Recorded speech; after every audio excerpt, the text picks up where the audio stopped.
absolutely not ready yet. Oh well. It's Wednesday, folks.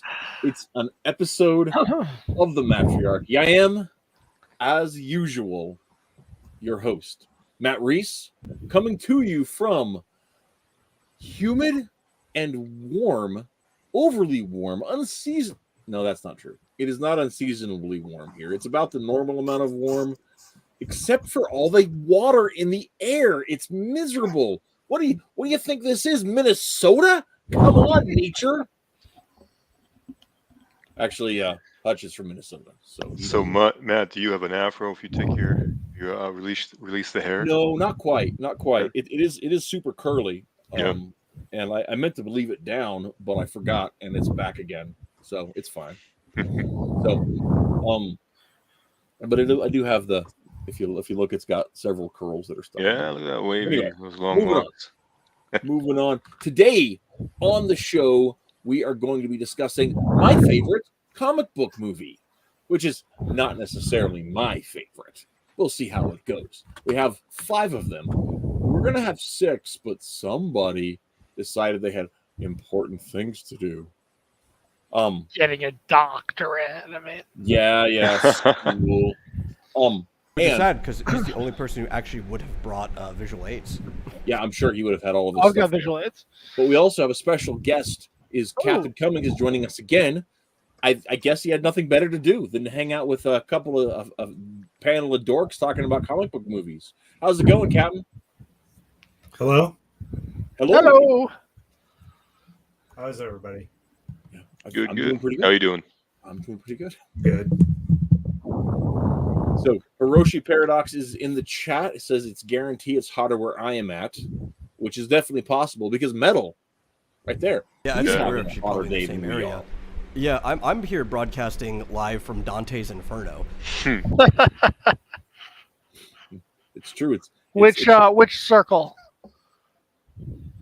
Well, definitely not the final circle because that's actually a frozen lake. Yes. So I'm gonna say probably the 5th. I would be my guess. Now I have not read Dante's Inferno, so I cannot come up with a good joke about that. But Dave in the chat, actually we've got Hiroshi and Paradox says first as my favorite comic book movie is the How to Draw Comics the Marvel Way video where John Buscema is very wooden and uncomfortable talking to the camera. I've not seen that.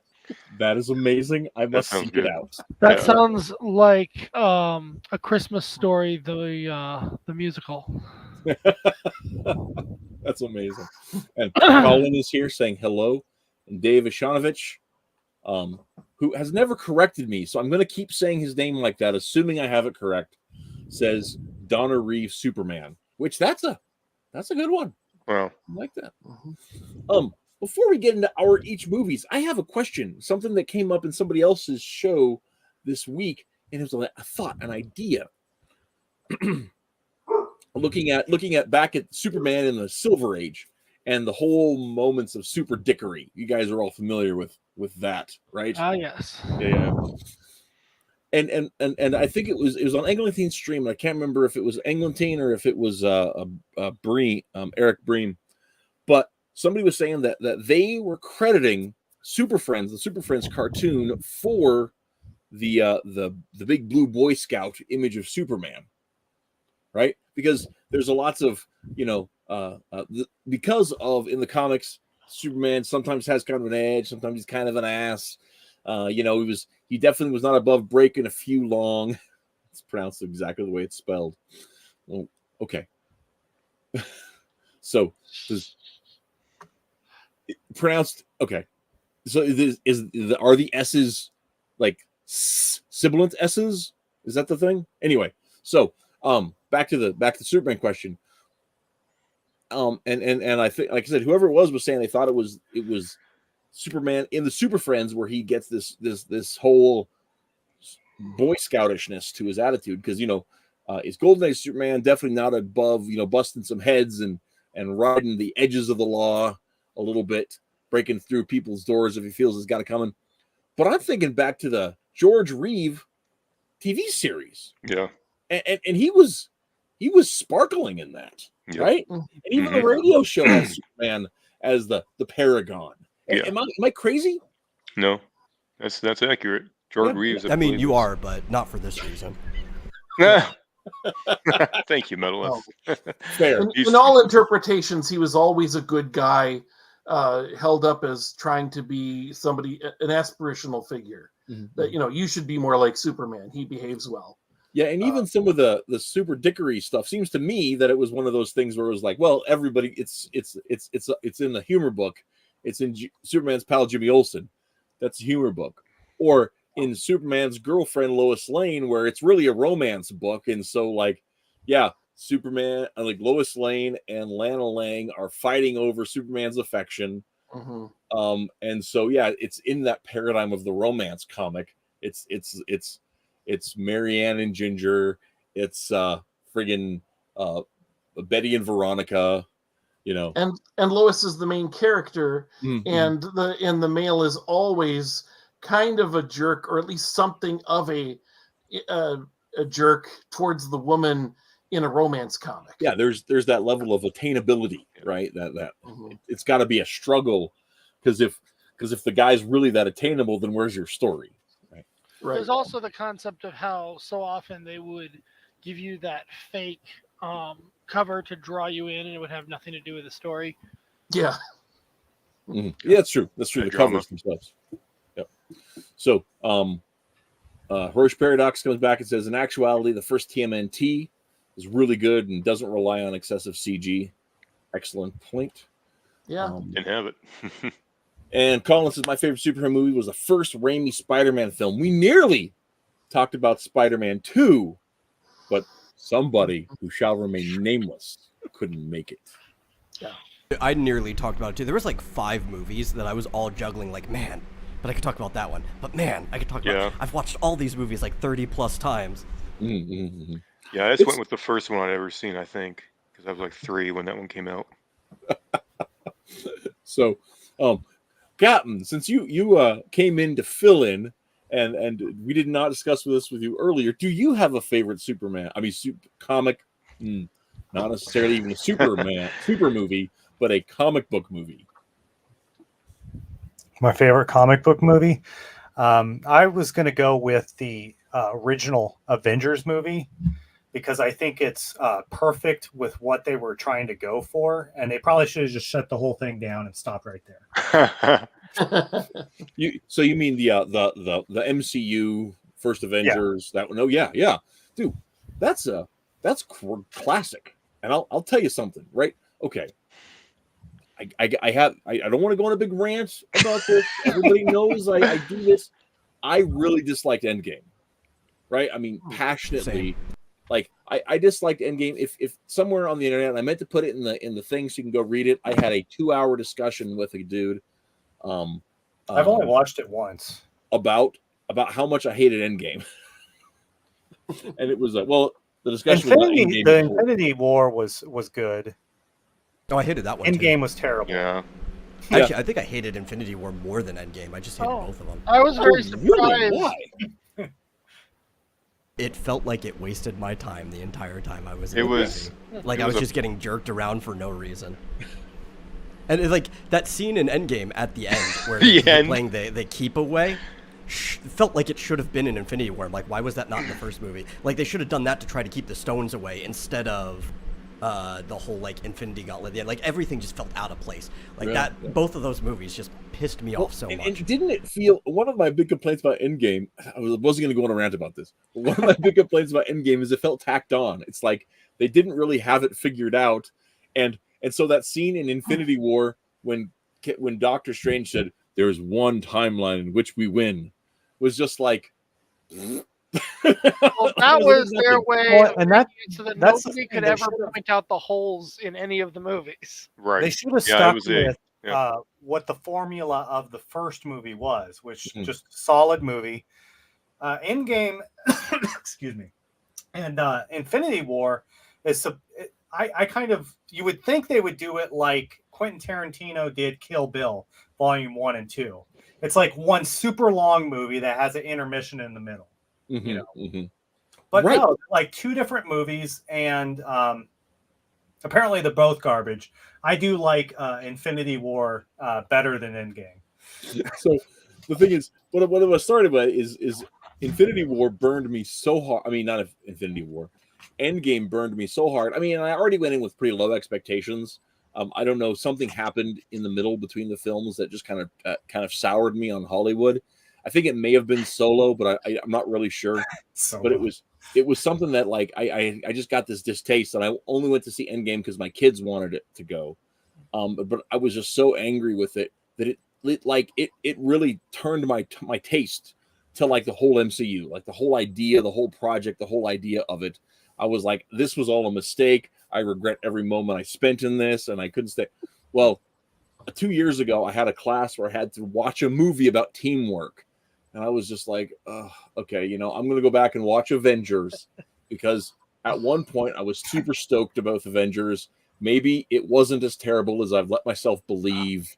Maybe it's just my emotions. Maybe I'm being some sort of little bitch. Let's find out what's going on here.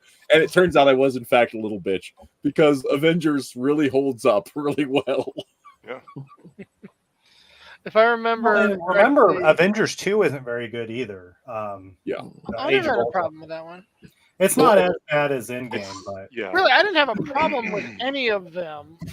Endgame just was not the end-all, be-all movie that everyone was claiming it was. Right. Yeah.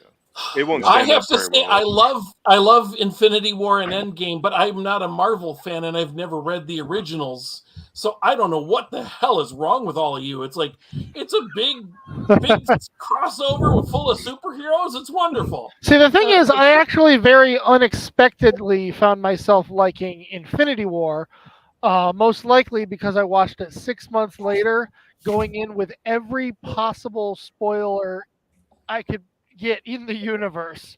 So I went in with that thing with absolutely no attachment whatsoever, and I didn't come out like everybody else tearing their hair out.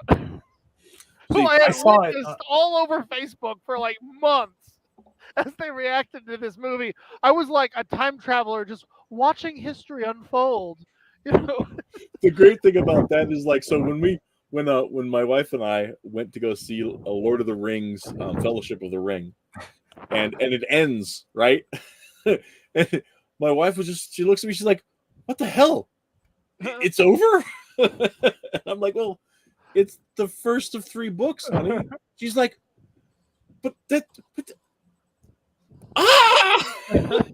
My wife was the same way. When I told her we were watching the second one, and she said, "Is this one going to have an ending?" Nope. It's okay. Tolkien was the same way when they told him he had to split his books in pieces. So what were you saying? That's right. Tolkien had the same reaction when they told him he had to split his book into 3 pieces. Well, and it's actually already in 6 pieces, and he. Yeah. Because each book is like 2 books ish in a way anyway. Yeah. So it's like. Yep. Each volume is 2 books. And then years later, they do the same thing to The Hobbit.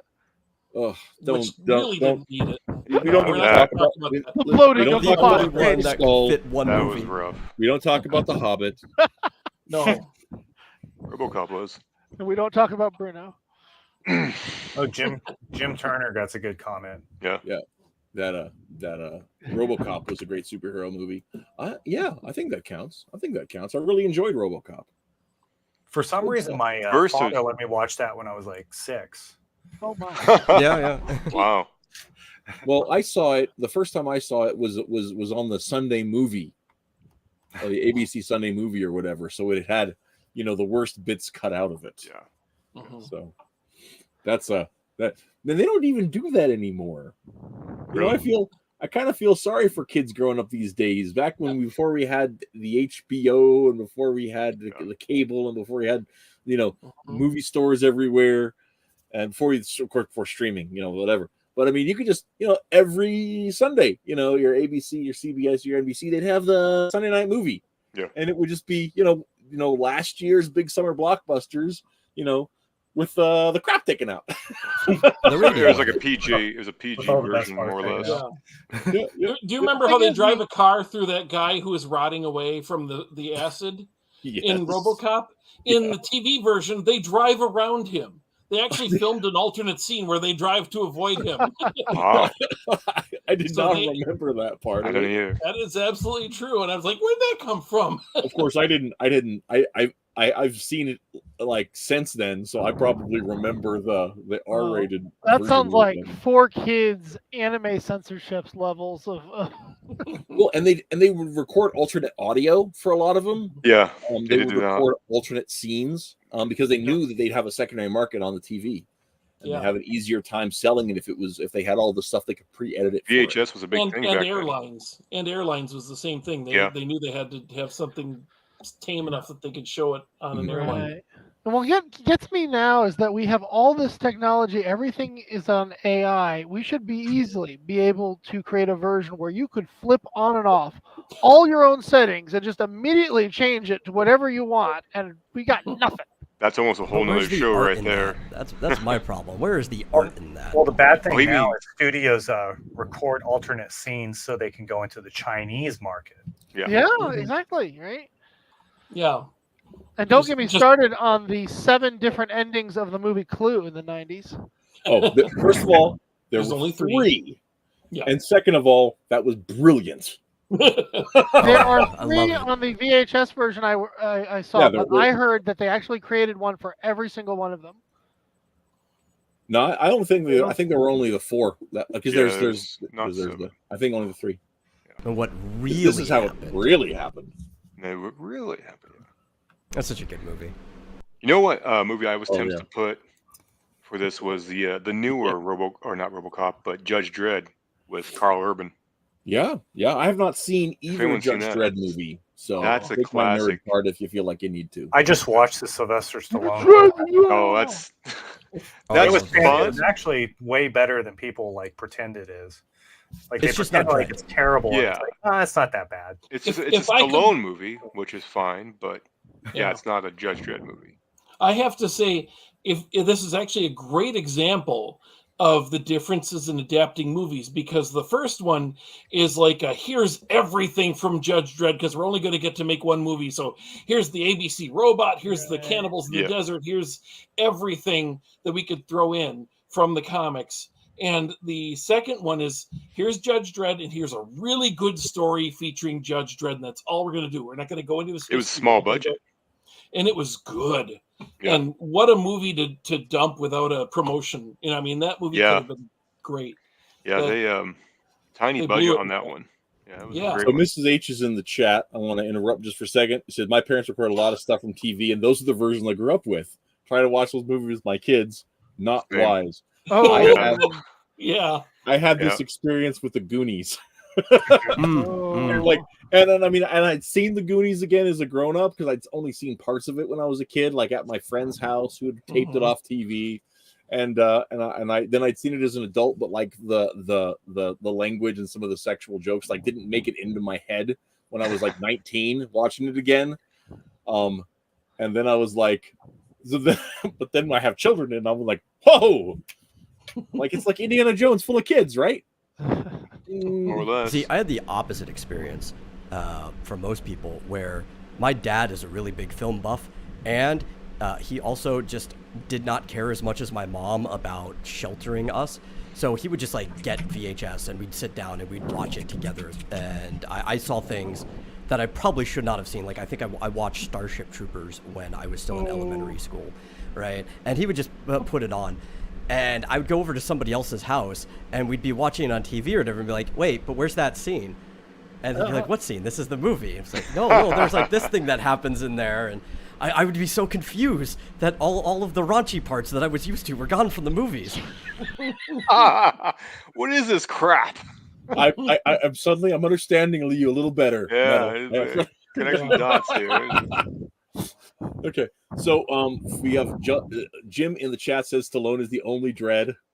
Said Stallone wasn't even Dredd versus having Stallone yelling. It was Stallone. It was Stallone in the future. Dredd never takes his mask off. Exactly. That never happens. Right. I thought it was really weird while watching that movie last month. It of course it fixates on the law, but it also has like an entire storyline in the movie where they go into the wilderness, and I was like, Is this some sort of like Judaism commentary or something? Like, what's going on here? Oh, kind of like he's like Moses on his exile and he comes back to save everybody. Yeah. Because it kind of felt like that, yeah. Or Jesus' 40 days in the desert to be tempted by the devil or something like that, yeah. So what? They're trying to compare. Stallone is Jesus, yeah. No, it's very, very much more Moses, right? Because he ends up breaking a law. He falls from grace, right? He has to go out into exile, and then he comes back to actually save everybody from the very structure that he was a part of. Like, that's like 1-to-1, just the Moses story. That is, yeah, you're right. Sorry. So, Baruch Paradox coming. They had a huge stack of Judge Dredd 2000 ADs that they used bookstore a while back. A lot of them don't have real covers. The covers are the saved newsprint as the insides. Yes, I have noticed that about UK comics. I find it fascinating.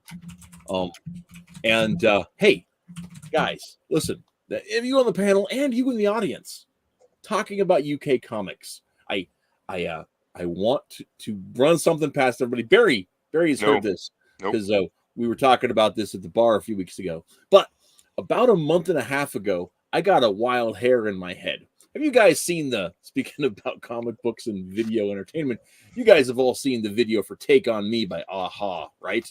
By the Norwegian new wave band Aha. Mm-hmm. Well, the music video features a comic done by a British comicer whose name escapes me at the minute, and he also like produced or designed the music video. And in it, the girl is reading a comic about this guy who gets into a fight and gets in trouble at a motorcycle race. And then she falls in love with the main character of the comic, and she falls into the comic, and she tries to escape the comic, and other motorcycle guys are coming after him. And that comic was real. I mean, the movie, the prop, they made like a 15-page comic for the prop that was actually printed up like UK comic style. But it was the prop has vanished. Like I can't find any evidence or whatever happened to the actual prop of it. Because I was thinking, did anybody reprint this? It seems like somebody would buy that. Why doesn't this exist anywhere? Well, the guy who like came up with the idea for the video remembered reading a UK comic from the 50s with sort of a plot like that. I don't think it involved the isekai elements, to steal a term, but about some sort of like chaos and some sort of murder plot at the motorcycle races. And I desperately want to track down that UK comic that inspired the video for Take On Me, one of my like 100 favorite songs. And so if you guys are out there cruising around UK comics and you find it, get a hold of me on Twitter and let me know, because I want to find out what that is. Duly noted. So, okay. Raven. So we are gonna go ahead and get off of that topic entirely. Oh, it's a much better topic over drinks, I'll tell you that. Oh man, this is great. So Jim Tuner says the Moses analogy was kind of in the original comic, so that's cool. Also, Nick has joined us on that. And Hiroshi Paradox says there's a Vietnam lawyer locally who has billboards that just says Moses knows the law, and always kind of amused me when I saw it. His name is Moses Nguyen. Win. It's pronounced Win. Win? Yeah. Okay. Moses Win, yeah. Win. Okay, well, there you go. Anyway, that's hilarious. I love that. I know that because Nguyen's my friend, and I say Nguyen because that's what he says to call him because everybody does. Oh, I said, it's actually pronounced Lin, isn't it? And he's like, yes, but nobody knows that.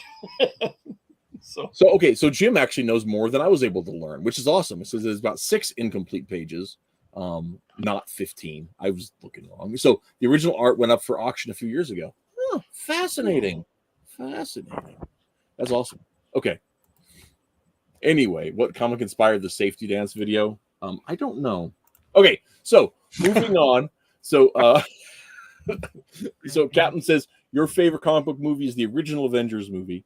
One of the other interesting things that was in the background as we were planning the stream is Are we talking about just comics that are adapted into movies, or comic book properties?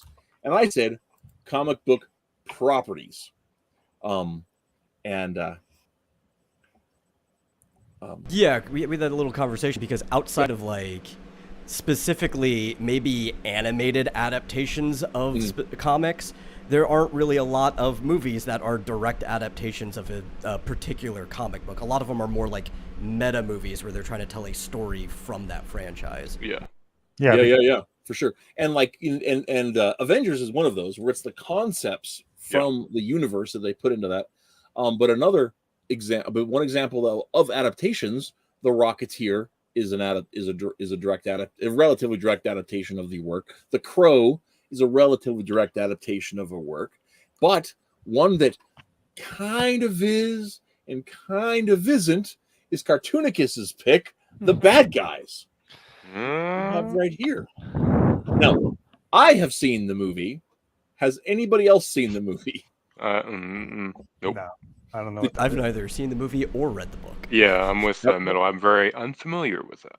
So, Cartoonicus, did you finish the movie? Or do I have to talk this about time? I saw the movie first. I see. Back on my birthday this year, actually, it was. And absolutely loved it. I finished. Actually, I said this at the very end of the movie, but 5 minutes into the movie, I knew it. That I'm going to have to watch this movie 10 times before I pick up all the micro nuances in it. This is one of the most artsy films, possibly the most high attention to detail film, animated or otherwise, that I have ever seen in my life. And so let's do a little bit of setting for what looks really good. The Bad Guys, right? All right, looks so really good. But that was the thing, right? I saw the movie first, then I ended up, thinking like, oh, I've definitely got to read the book. But it wasn't until this stream came up as a question that I was like, oh gosh, I got to read the book. So, this here is The Bad Guys, and it is about a series of. It basically takes place in a universe of anthropomorphic animals, where the scariest animals that everybody kind of just naturally has, Fear. Something. Well, I wasn't going to say fear specifically, but it's the big bad wolf. Yeah. Right. Oh. And for copyright reasons, not Jaws. Right. Oh, I see. And the primordial snake, right? Right. And then a piranha, right? And later on, there's a tarantula. But if you think about it, it also tends to be all the animals that people tend to hate most. Right. So they're specifically there as monsters from the stories. And with the case of the big bad wolf, he's supposed to be the big bad wolf. Right. The classic. He's the villain in every story. Yeah. And so the fun thing with and I didn't mean just take over or anything, but the fun thing about the book is that the wolf decides, I am tired of just being the bad guy. So one other thing to point out too, I want to talk about it is like one of the things I picked it up off the shelf. And one of the things I find fascinating about it from a structural perspective is that the comic is this marriage between picture book storytelling and comic books, right? Some of the images are just like picture books. Some of them are sequential. It kind of flows in between those two. It inhabits this buzzword liminal space between comics and storybooks. And I find that fascinating because the storybook machine and the librarians of America are largely behind this insistence that we have that cartoons can't be literature, because they were actually sandbagged, although Twitless disagrees with me somewhat. But they were largely they did a lot of anti-publicity for comics back in the 50s. And the 40s. Those librarians. So 70 years ago, librarians. Yep, 70 years ago. Well, speaking of things you might find in a library, some of this art here kind of reminds me of Shel Silverstein. I was going to say, yeah, very much. Yeah, definitely. It's got some of that vibe. Well, that's the thing. Doing this in a storybook format certainly allows the artist to have to do as little drawing as possible. Yeah, it's smart. It's a smart approach, honestly. Yeah, and it's lends to the story. It looks like. There's a joke that they start out with that I was loving in how he's insisting we're the good guys, and he keeps introducing each of these characters, and then that character will do or say something just absolutely awful, and he panics and has to keep, he's backtracking, he's shoving them out the door to get, try to prevent you from figuring out that, these guys are actually really bad.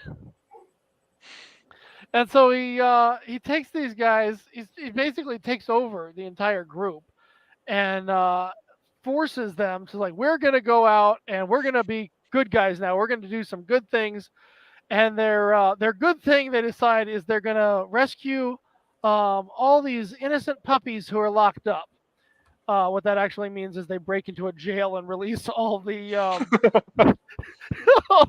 the inmates. So is it a pound? Is it a pound? Yeah. They don't really explain it. I'm looking for the original shot here. Oh yeah, they try to get a kitten out of the tree. They are the absolute worst at it. Right?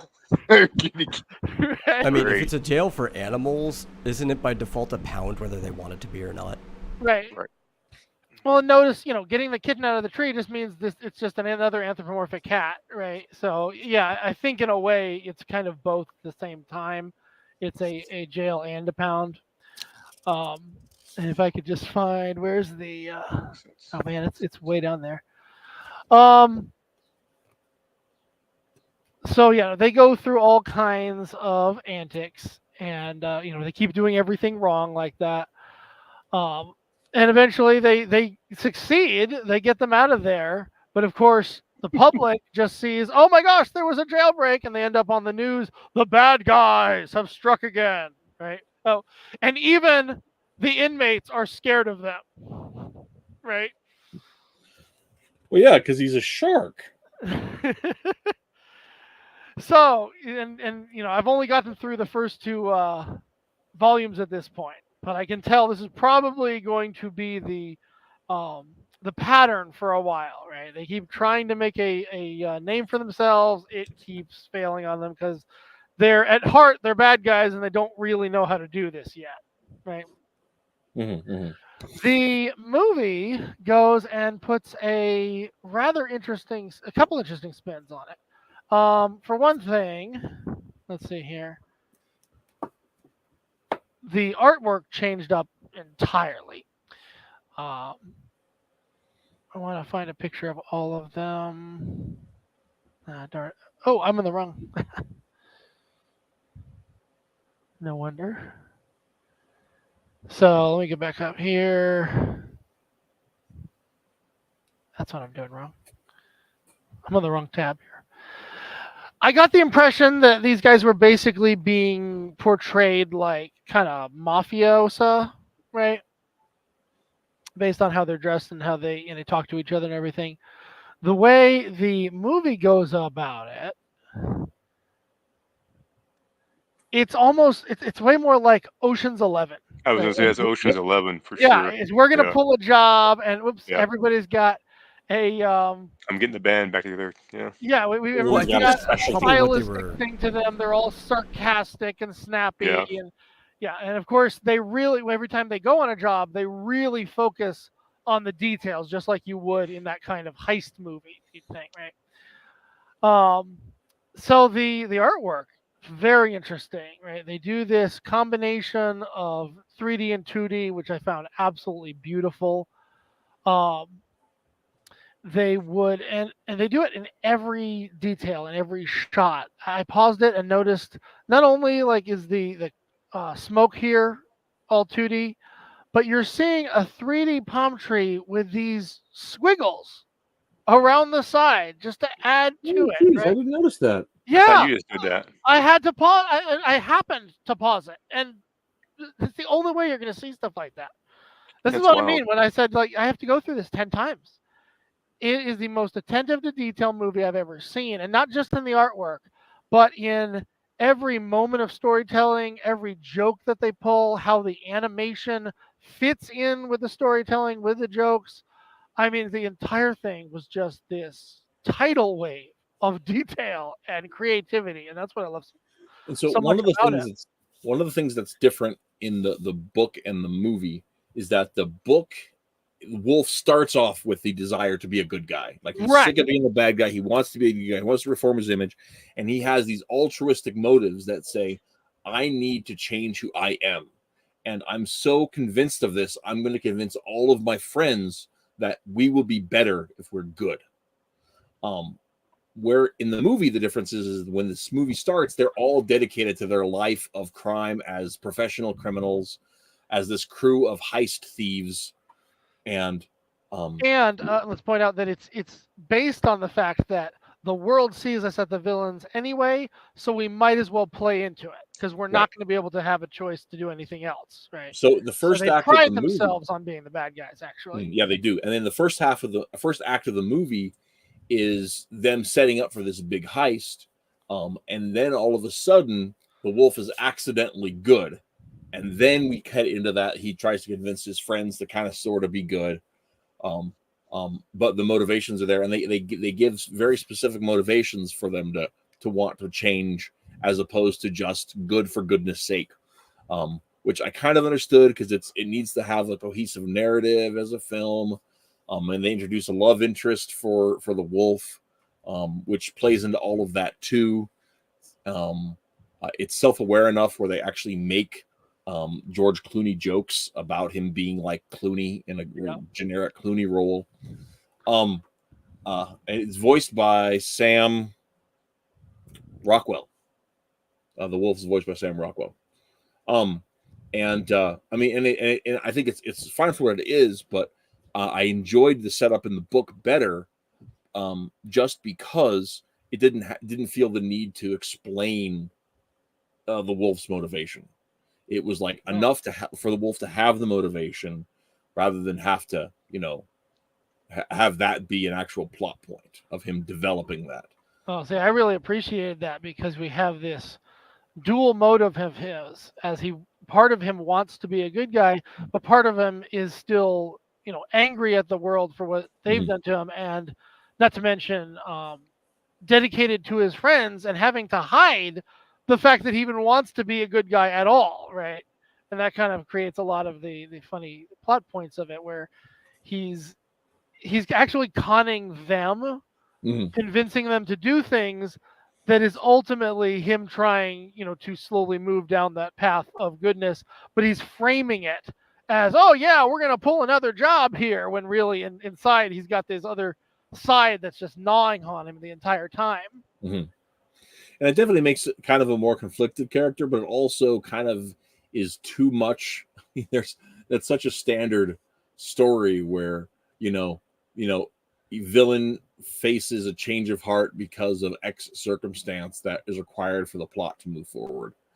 And so I thought that, for the wolf to come to that realization before the story starts, made the story about the story and not just yet another predictable character arc. But it's still really fun to watch it. So I'm not trying to be dissuasive of it. That's like, if I have one complaint about, if I have two complaints about the movie, is I think there's a little too much fart humor, and I'm not the biggest fan of fart humor. And that's a major. The fart humor is a major plot point, and so that was a weird decision. Speaking of, I would actually go and watch the movie right now. Yeah, it's more fart humor. More fart humor. Well, okay, if that's your thing, go for it, man. I would suggest it's totally worth a Redbox rental. So that's the thing, actually. Reading through the comic afterward, I was amazed to find, with how much less story and character development there was, just how many things, elements from the books they actually managed to take over from the very beginning, with him, talking to the camera, hey, you come here, to how he uses the snake as a a grappling hook later, and he's slamming him into the building over and over again. That was a great scene. Everything the about fart, that scene. the was fart great. joke is the thing, right? The fact that Piranha has gas every time he gets nervous about something, right? I mean, it was just like all these elements were getting in there, but they weren't actually in there for any of the same reasons, story reasons that they were in the book. They just found a way to pull them all together somehow. They've got the crazy car in there. I'm trying to remember. Let's see. Let me get back to the actual screenshots here, because again, the saving the kitten from the tree was one. The dressing him up as a grandma, obviously, Red Wolf. Yeah, they did not have. There he is being used. Window over and over and over again, right? Interestingly enough, they did not have Shark scared of spiders like they did in the book, but I did notice she was sitting on his head. So even visually, I think they meant to do that. Yeah. Well, and as far as an adaptation goes, one of the things that us nerds always talk about is how faithful was it to the stories adapting. And I think they, even though I have some complaints just because it seems a little rote on some of those elements that I feel, at the same time, like it wasn't like disjointed. It wasn't like they missed the spirit of the bad guys. I thought they did a good job of capturing that, and I'm glad I saw it. So I was hesitant to see it just because I'm so burnt on Hollywood as a whole, but I think they did a good job with this one. I'm generally not a DreamWorks fan, but this movie was better than any Disney movie I have seen in 20 years. Yeah, it looks like it has some charm here. 20 years.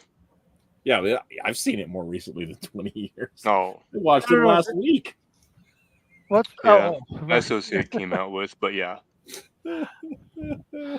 Now, one thing that's interesting to me, and I will be looking into this as I keep reading the books, is early on they showed this shot, right? And I saw immediately, I was like, okay, that's a meteor crater. What's going on here?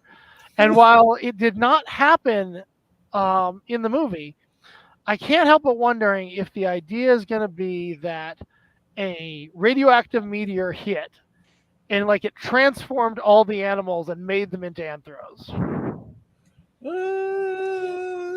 I don't think so, because they seem to have long careers, and the meteor just hits the summer before the events happened.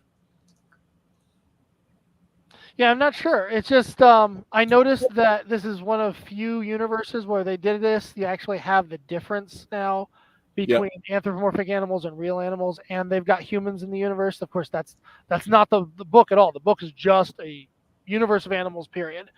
And I like that, because this to me is the way it makes most sense, because you don't end up with questions like, what do they eat? Who plows the fields? What did soldiers ride into battle? When you can easily separate it into, okay, here's the actual animals, here's the people who basically built the world, and then here's these anthros just have to live in the world.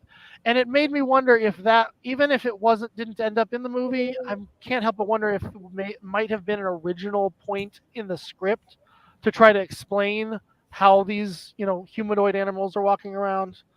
But anyway, let's move on to the next one, which, Barry, let's go ahead and go with yours, which we don't have any cool visual aids for. Oh, unless wait, hang on, Cartoonicus. I mean, we can off anything you wanted to touch on. I mean, I could talk about it forever. Okay, well then I feel like we have a good place. Oh yeah, we have a show about the bad guys. This was hilarious. This was a really fun gag. I am not a tarantula. That was ridiculous. We gotcha. So, right. Metal's comment is perfect, by the way. What? If you don't angrily scream source material at the top of your lungs, are you even a fan? To me, it's not about the source material. It's about how you respect the source material. Are you even a fan? Okay, so Condor Man was Barry's pick, which does the history of Condor? I have not seen Condor Man since we had a VHS only Blockbuster in Scotts Bluff. Yeah. That's how long ago it was that I saw this movie. I think Actually, longer than that, because it was the first time I lived in Scotts Bluff. That when I came back. You know what's funny is most like Blu-rays or high def. Big fan detected. Ouch. Cartoonicus. Anyway, like a lot of the movies that I find, like Last Starfighter or something like that, it's like just from the bins or just walking by the aisles, right? Or seeing it, like whatever. So I buy it because I'm gonna buy one of those classics like that because I'm a nerd. I haven't seen Condor Man anywhere, like Blu-ray or high def or anything. So that makes me sad. I might have to like order it somehow or something. But well, yeah, do you know why that is, Barry? Is it Disney? Because I know why that is. So Disney like co-created Condor Man. Okay. Along with like I think a French production company. Yes. Right. Yeah. Yep. And because Disney didn't own it, they wouldn't sell it in the 80s because they weren't getting enough cut of the movie. It's the same reason that it's the same reason that like so when Disney made Peter Pan, they had an agreement with the Great Ormond Street Orphanage to split half of the profits with the orphanage, because that was how the contract was from Barry giving the money to the orphanage. So they were supposed to give maybe not half, but they were supposed to give a share of the sales of Peter Pan to the orphanage, and that was a contract that Disney himself signed. Right? Walt Disney, he wanted to do this more. Right. He was all about charity, yada yada yada. Disney, the company, after Walt died, they're like, well, maybe Peter doesn't need to be out of the vault so often. They stopped using him on marketing materials. They didn't put any comics out with him. They didn't do any movies out of him, because if those orphans get one penny of Michael Eisner's money, ooh. Damn those, yeah, well. So it's a similar on story. par for Condor Disney. Man had a very limited release because they had to share profits with the other company or dude or whatever it was. Yeah. That's typical, man. Yeah, it's actually a classic. I don't know. I haven't seen it for a long time, but I do remember most of it. I remember like the great cast, and I was shocked actually to find out that what was his name? Was it Michael Crawford, who played the lead? Was actually a like singer, a musician. Like did he do show themes or something? I don't know. I'm unfamiliar. I did not do any deep dive into this thing. So yeah, who wants to give a synopsis of Condor Man, the movie? Well, basically what you have is it starts out. The opening scene is pretty classic. I mean, you see.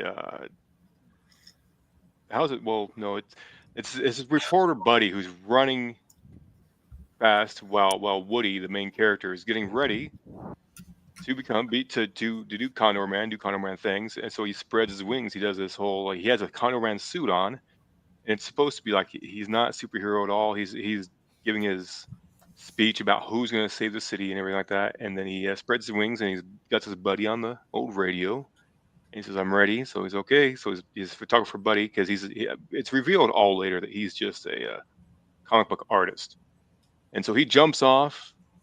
I think it's the Eiffel Tower, actually. Eiffel Tower. Yeah. And he's a comic book artist who is so obsessed with accuracy. Yeah, exactly. He refuses to draw anything that can't be built. Yeah, if I can't do it, how are my fans? He said, "Well, one of those lines is how are my fans take me as authentic or whatever it is." Tinkering his own superhero gear just to prove it. Yeah, he's dedicated to those fans, man. But so great scene because he crashes into the water, right? And that's how it really starts off. But it has all those classic, great tropes like the car, all the gadgets. It's a very classic. It evolves maybe, but it evolves into a spy thriller versus those evil Russian KGB spies, which is just a fun skit because it's the 80s, so it's the height of Cold Wars. Here's how it shakes out, because I remember the plot. I'm saying better, but I'm going to go ahead and go with this here. Go for it. So yeah. So the man, he's got all this stuff. He's doing all this tinkering and whatever else, and he accidentally runs into this girl, and the girl's on the run from the KGB. It's not an accident, but yeah.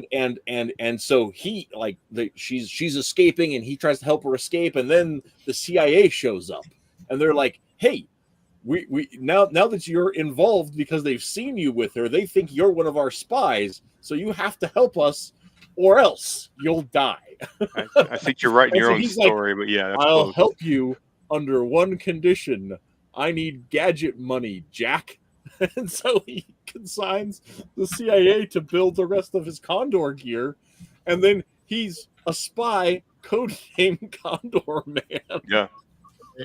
Well, what's funny about what's comedic He's about it running for really the is KGB, what's and it becomes this wacky, zany, Yeah. like 70s style gimmick spy movie that has us wearing a superhero costume. It's amazing. Yeah.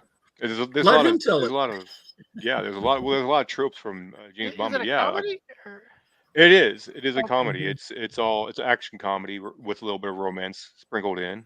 Mhm. And yeah, I mean, Matt was semi close. He really what happens is it's supposed to be a civilian document exchange, I believe, is when he meets Natalia, the lady, Oh, that's right. You're right. and she's, I believe, the KGB try to assassinate her. He intervenes. There's a bunch of just great shenanigans that happen. He essentially saves her life and all that stuff, and it's really cool. And he gives her his code name as Condor Man. Is when he meets her.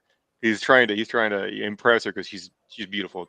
It's what's her name? I gotta look it up real quick here. It's Barbara Carrera. So it's a lovely lady. So and so she turns out to be a spy. She wasn't a civilian in any way. So she decides that she wants to, because the KGB tried to offer right then, she wants to defect.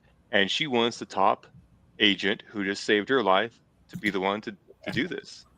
And she won't do it without him. And so he gets all of his stuff because they need him. And hilarity ensues. It's very classic. Why he has a trench coat in all these pictures. Yes, yeah, he's fake spy.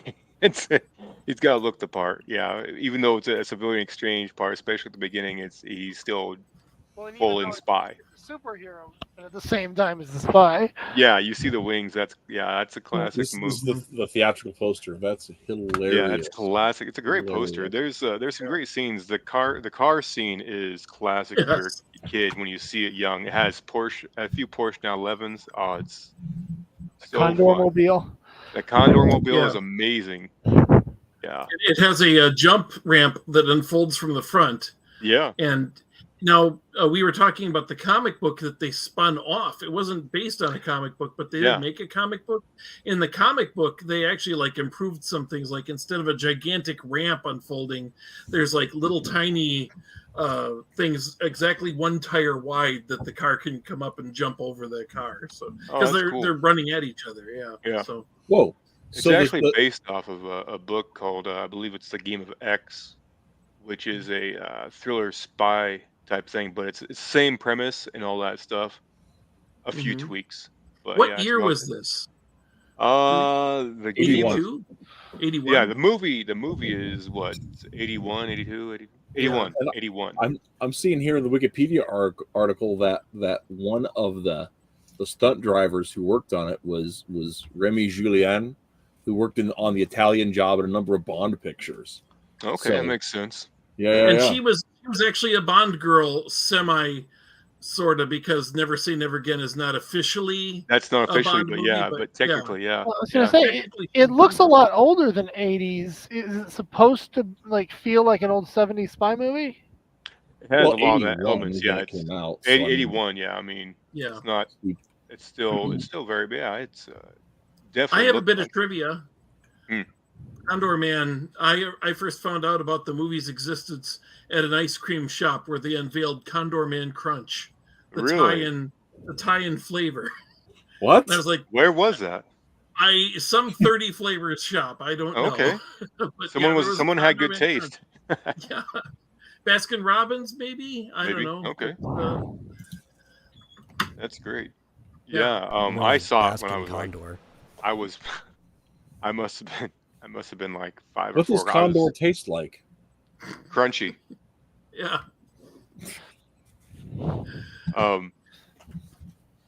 Because it was a VHS. We rented it. Probably a little gamey. You know, I read the comic first, and by the end, and I knew about the crunch, and I was like, so I wanted to see this, and I missed it. And by the time I finally got to see it, it was like such a disappointment compared to what was in my head from that. So, yeah. Now I'm noticing it's all one word. Is it possible this is supposed to be pronounced Condor Man? Condor Man, yeah. Condor Man.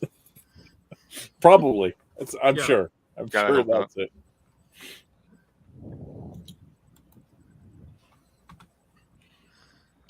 But yeah, that's Condor Man, and fun times. I recommend it to anybody. I haven't seen it for a long time. I mean, it's gonna be a campy, somewhat movie, but definitely a movie of the times. I have not read the comic. In fact, until we were talking about this over the weekend, I did not know there was a comic. So, who put that out? Was that one of the Marvel books? I believe Disney commissioned somebody. Let me see. I thought it was like a gold key or something like that. That could be. Disney had a lot of gold key comics back in the day. I kind of think it was. Or it was Whitman. Whitman Comics. Whitman. Yeah. I was just about to say Whitman. Yeah. Okay. Well, I am going to have to seek that out. Maybe see if I can't find that someplace. That's scary. That's awesome. Now we've talked about. I'm sorry, Metal. What were you saying? I said it might be easier to find the comic than the movie. Oh, I'm sure of that. So that wouldn't be difficult to believe at all. Now, this is not the first time Condor Man's been brought up on stream because, oh my goodness, I'm going to forget his name. He did the Movie Men. I'm looking at lady. Condor Man on DVD on eBay. Oh, yeah? There's a $60 one, a $26 one, and an $8 one. Huh. Maybe I can pirate it. I don't know. Maybe. Yeah, I would love to have a Blu-ray Condor Man. I think These are pretty cheap, about $10, but they're coming from Australia, so that would be like. I have a friend in Australia. I might be able to get. No, that's a shipping. Shoot. Well, the question is if it's not. Australia is a different DVD region. Oh, you can just get an all-region player, though. Yeah, you can get an all-region player. I can get different. Yeah, depends on what player I'm playing. Also, what I use. But I think they printed it. If you run it. So, I did not know that you can summon Condor Man wings in Disney Infinity 1, 2, and 3. Really? Yeah. Well, yeah. No, that's cool. He was. Let's see here. He following the acquisition of Marvel by Disney in 2009. The then editor, maybe he's still editor, Stephen Wacker, lobbied to have Condor Man brought into the Marvel universe, not knowing if there's ever been like any little tiny comics with him in it to make him actually Marvel. There you go. There you have it. Although that's the cover. Yeah. I'm honestly not even sure that Condor Man would fit in the Marvel universe. I mean, can you imagine Condor Man, the comic artist turned spy suddenly having to answer to Nick Fury? That's even better. That's even better. That makes sense. Yeah. The plot line of a comic book artist who has to do everything first to make sure it's achievable. I know that alone is amazing. Well, yeah, that's also kind of based on How to Murder Your Wife, which has the same premise of a comics guy who has to live out his comics before he draws them. So, yeah, it's unbelievable either case. Yeah. Wait, doesn't everybody try to figure out if the stuff is doable before making it a comic? It was just you, Metal. I was going to tell you, don't punch that, but you punched it.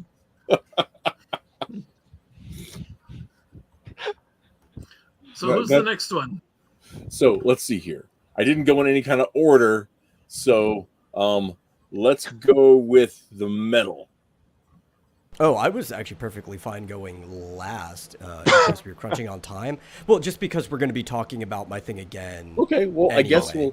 I guess the only other person is me, and I picked what I think is maybe the best adaptation of a comic story onto the silver screen ever, Wait, which this is is your another pick? Disney movie, Disney's The Rocketeer, right? I saw this when I was 12, maybe. I'm not even sure how old I was, but man, I loved The Rocketeer. I loved everything about it. I love the Art Deco aesthetic. I love the swing jazz soundtrack, or swing jazz in the soundtrack. I love the evil Nazis. I love the blimp. It's an airship, not a blimp. And I loved The Rocketeer. It was amazing, and everything about it, from the down on his luck, but he's still trying, following his dreams. Cliff Secord, and let's face it, the ridiculously attractive female lead, Jennifer Oh, that's what got Connelly. me to watch There the you movie go. right there. That was all I needed. Jennifer Connelly. Oh my! The first thing I ever saw Jennifer Connelly and recognized her as anything was The Rocketeer. Really? Years later, and I'd seen her in The House of Sand and Fog and a couple other things. Amazing actress. Many years later, I went back and watched Labyrinth. Oh my goodness, that was terrible. Oh, that was the first one I ever saw. Yeah, that's the first one I see. I have I a never crush saw on this Labyrinth, actress now. but I'm she is watching such- everything. Did somebody say Careful, Labyrinth she's was terrible? 16 in that. Well, she's bad. She's bad in it. Like, Yeah. like She her is, lines yeah. don't She wasn't a great actress, No, honestly. no, Even in not The at all. Rocketeer, she wasn't But spectacular. by the She time was. she got to It was Rocketeer, late. yeah. It was I mean, late. her You know what? I performance- don't care if she was 16. I was a child at the time, so I was Yeah. only aiming up. Yeah, When I she was was- 16. I got to enjoy a 16-year-old. Yeah, so. when she was in Labyrinth, I was like 12, I think. So I was like, yeah, this is. Yeah, I was future unaware Mrs. of Dead. Labyrinth when it was in the theater, but I went back later to watch it, and like the performance that she gave in that picture was so terrible, and I can't believe that nobody was just like, It was. well. And it's funny because in The Rocketeer, she's playing an actress, which was actually her role in the comic was Betty Page, but they didn't do Betty Page for whatever reason. They adapted it because it was for an all ages kind of a thing, obviously. But she plays an actress, and in the movie, another actress is given the advice.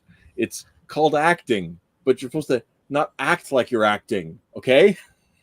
Oh yeah, I remember that. Which is hilarious because that's Yeah. exactly what somebody should have told Jennifer Connelly when she was 16. She was 16. Do you think Anyway. that was an actual conversation? They just happened to shoot it. No, No, she was probably actually just so starstruck from getting to work with David Bowie. Like, could you imagine being a 16 And the getting to Muppets. work I with mean, David and it Bowie? was- and the Jim Henson Company and stuff. Like, Yeah. yeah, and I mean, like if you've watched a lot of the Muppet Show, like I have, you can see there are some people that act really well with the puppets, and some people that just don't. Yeah, it's. And I mean, and I think there's a special talent with actually being able to do that. It's not something even a lot of really good actors. That For you know, there are people that were on the Muppet Show that are like, you know, big time Shakespearean actors who can't interact with puppets like they're puppets. Yeah. Although nowadays, I think it everybody helps. has to do that anyway because, I mean, you're in an Oh, blue MCU screen. movie, they stick a piece of tape on the wall and say, "There, that's your alien." Yeah. Well, like if you were already on that end, though, I think it's easier to adapt. Like if you were, say, voice acting going into green screen, you're like, okay, that's not too much different from what I already do. Or if you're like me, I did a lot of puppeteering when I was young. So if I had to go back to like the new people and I was like a person talking to the puppets, it was no problem because I was used to being on the puppet end. And it's like, Yeah. I would just act like I was a puppet at that point. Right. But anyway, Someone said that the reason the Muppet Treasure Island and Christmas Carol works so well is because Michael Caine treats the Muppets like a fellow actor, while Tim Curry treats himself like a fellow Muppet. that's perfectly fair. Yeah, for That's sure. perfectly fair. For sure. That's Yep. perfectly fair. But anyway, so the a little bit about the background of The Rocketeer. The Rocketeer, by Dave Stevens, was a comic that ran in episodes throughout. I can't remember all of across a couple of different companies that he drew like a serial and was collected in the first issue, which is essentially the story from the movie. And then the second issue, the second story, was The Rocketeer in New York, where a mystery person from Cliff's past life as a carnival, as a carny, comes back to haunt him, and he has to go to New York to try to figure out what happened to an old buddy of his, and they end up getting stalked by Rondo Hatton. And if you don't know, I actually have a picture of Rondo over here. Let me go ahead and share my screen. 1 second, guys. Hang on. Nope, that one. Okay. I'm sorry, I'm not prepared. Only a little sorry. He looks very much like the character from the Rocketeer movie. Yeah, very much the character from the Rocketeer movie. That there's Rondo Hatton, and and he was a real actor who had a genetic deformity, and the actor was the inspiration for the character from the second Rocketeer story that they brought into the movie. Yeah. And this kind of goes back in our discussion about earlier about Judge Dredd, and how the first Judge Dredd movie, they were like, well, we have to put the entire history of Judge Dredd into 1 2-hour flick. We'll put everything in there. That's sort of kind of what happened with the Rocketeer, is they took a few elements from the Rocketeer in New York and put them into the Rocketeer film. And one of those was the Lothar character, which was made to look exactly like Rondo Hatton. The only Rondo Hatton movie I've seen was called The Brute Man, and they did a Mystery Science of that one, or maybe it was a riff track. I think it was. It was Mystery Science. Yeah. Yeah. And so that's how I discovered that this character from the Rocketeer was an actual dude, because I started watching a movie and I'm like, that's the guy from the Rocketeer. Here's a picture of him in the movie for you. Yeah. Ooh, wait, we're back on the other thing. Yeah, that's the makeup guy they put on another actor. they call this guy Tiny, the actor. Yeah, Tiny Jim Taylor or something. But anyway, oh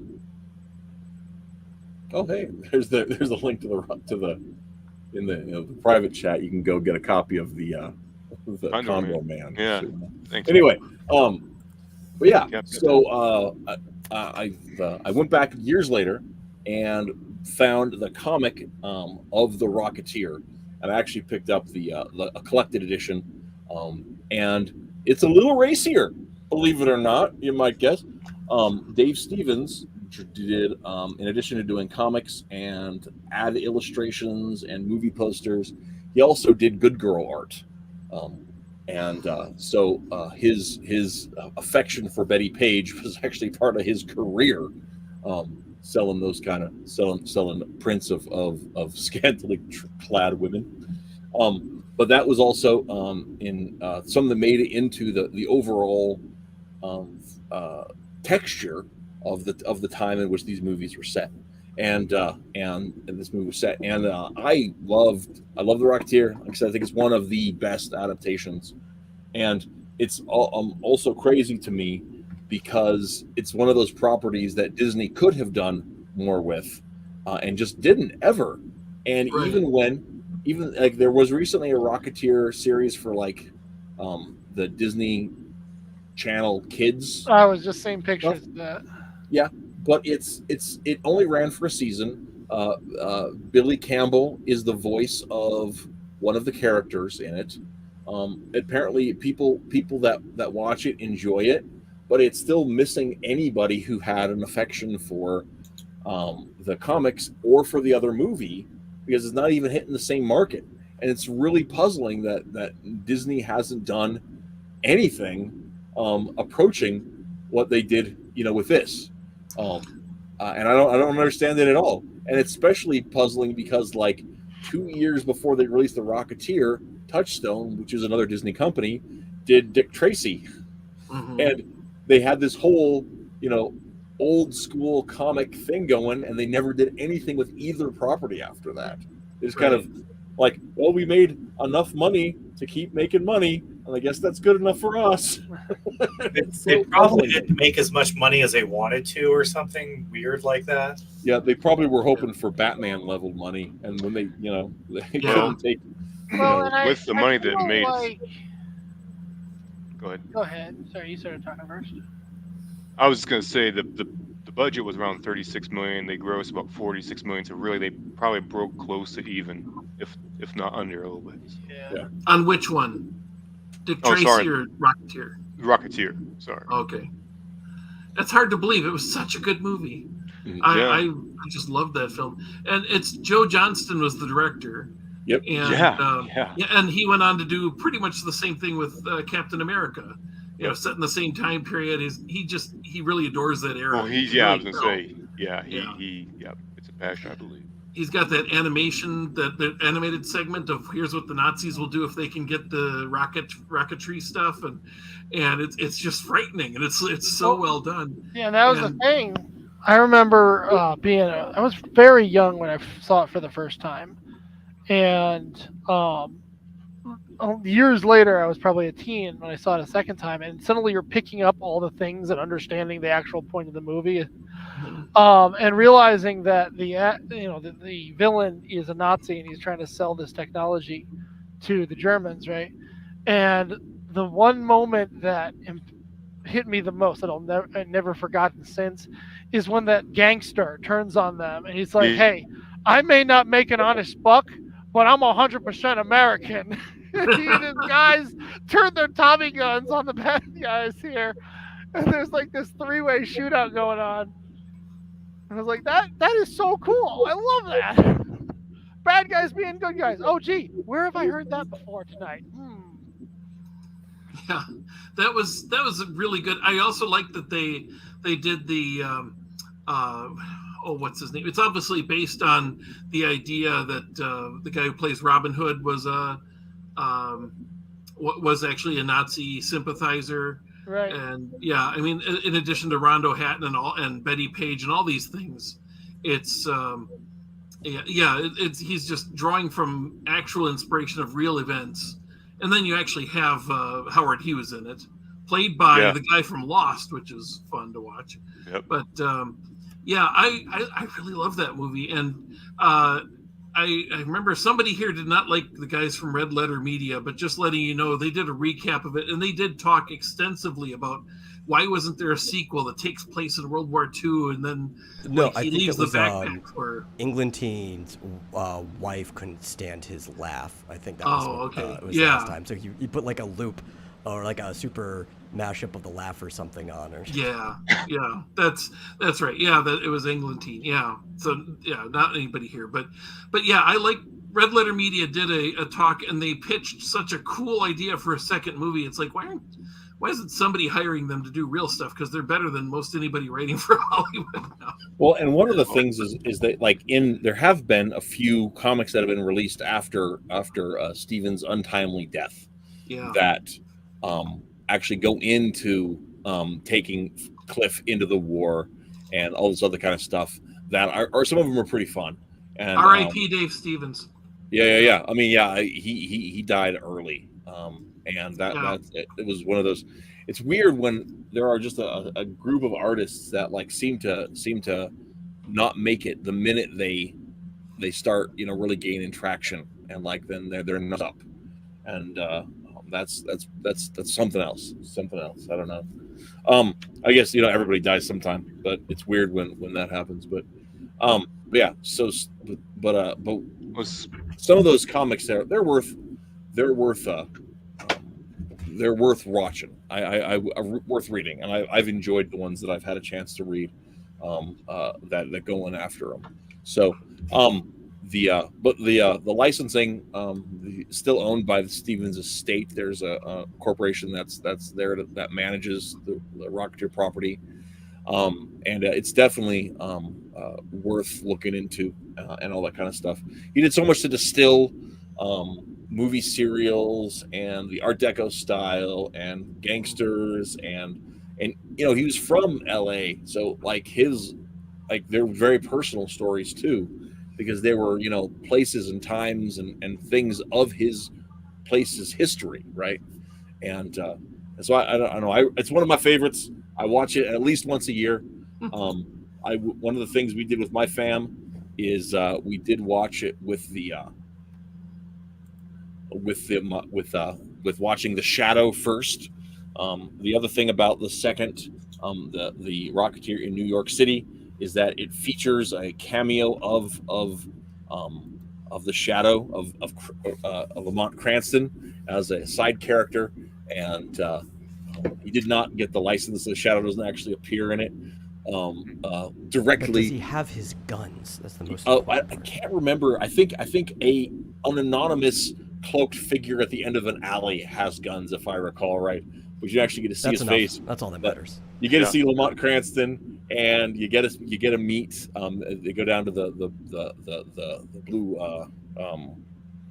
I forget the name of the club right now. Oyster. Maybe, but I can't remember. It's not the Blue Oyster Cult. That's something different. No. Yeah, but the Cobalt Club. That's the men's club that Lamont Cranston's a member of. Anyway, so we watched here with my boys. We watched The Shadow and then watched The Rocketeer, and so that was a fun one for me. So 1-2 punch, and so yeah, that's it. No, we're here with the last movie, which is going to be, I guess, a shorter possible review. Did I forget something? No, I'm just going to my field. Oh yeah, I I was saying, remember well, It's like, Matthew Like, was. where'd are we that doing the from? last Yeah. one? Because I haven't No, gone no, yet. we skipped his. Oh, oh my goodness! I was wondering. Like I Aquaman, man. was wondering earlier. I was like, I don't remember. I thought somebody wasn't choosing a movie or something. Yeah, he's just here to listen to me talk about Condor Man. That's cool. He has to go to his Appreciate it. corner of shame. Yeah. he's out now. I will. By the way, so yeah, I'm. Do I get to go? Okay. Go Yes, for it. please. Yeah, Well, you get to when go. I'm we were going talking- last because Okay. mine is the same as a topic we're going to be doing later, so you get to go before me. Okay. Please, Michael, shame me by telling us about your movie. Okay, when we were talking about the topic, and I kind of understood what we're going for, that it's how well it compares to the original source material, and does in the estimation of the person who loves the source material and the final product, does it hold up and all that, and that's hard because I love a lot of superhero movies I think are wonderful, and I've never read the source material, like anything Marvel I haven't read. I love the movie Steel. I don't love it, but it doesn't suck the way I think a lot of people think it sucks, but they haven't seen it. It's got a charm. It does, and it's if you look at the 90s and when they didn't have the CGI, they didn't have the budget for the CGI, and it's all the Teenage Mutant Ninja Turtle level of development. You look at the Phantom and Steel and all those, and it's like that's what they could do in special effects terms when they don't have $100 million budget. Are you And talking I think about it's pretty good. I'm talking about movie? Steel. What's that? Is this the Shaquille O'Neal movie? The Shaquille O'Neal movie. Yeah, the movie that only exists because he liked it.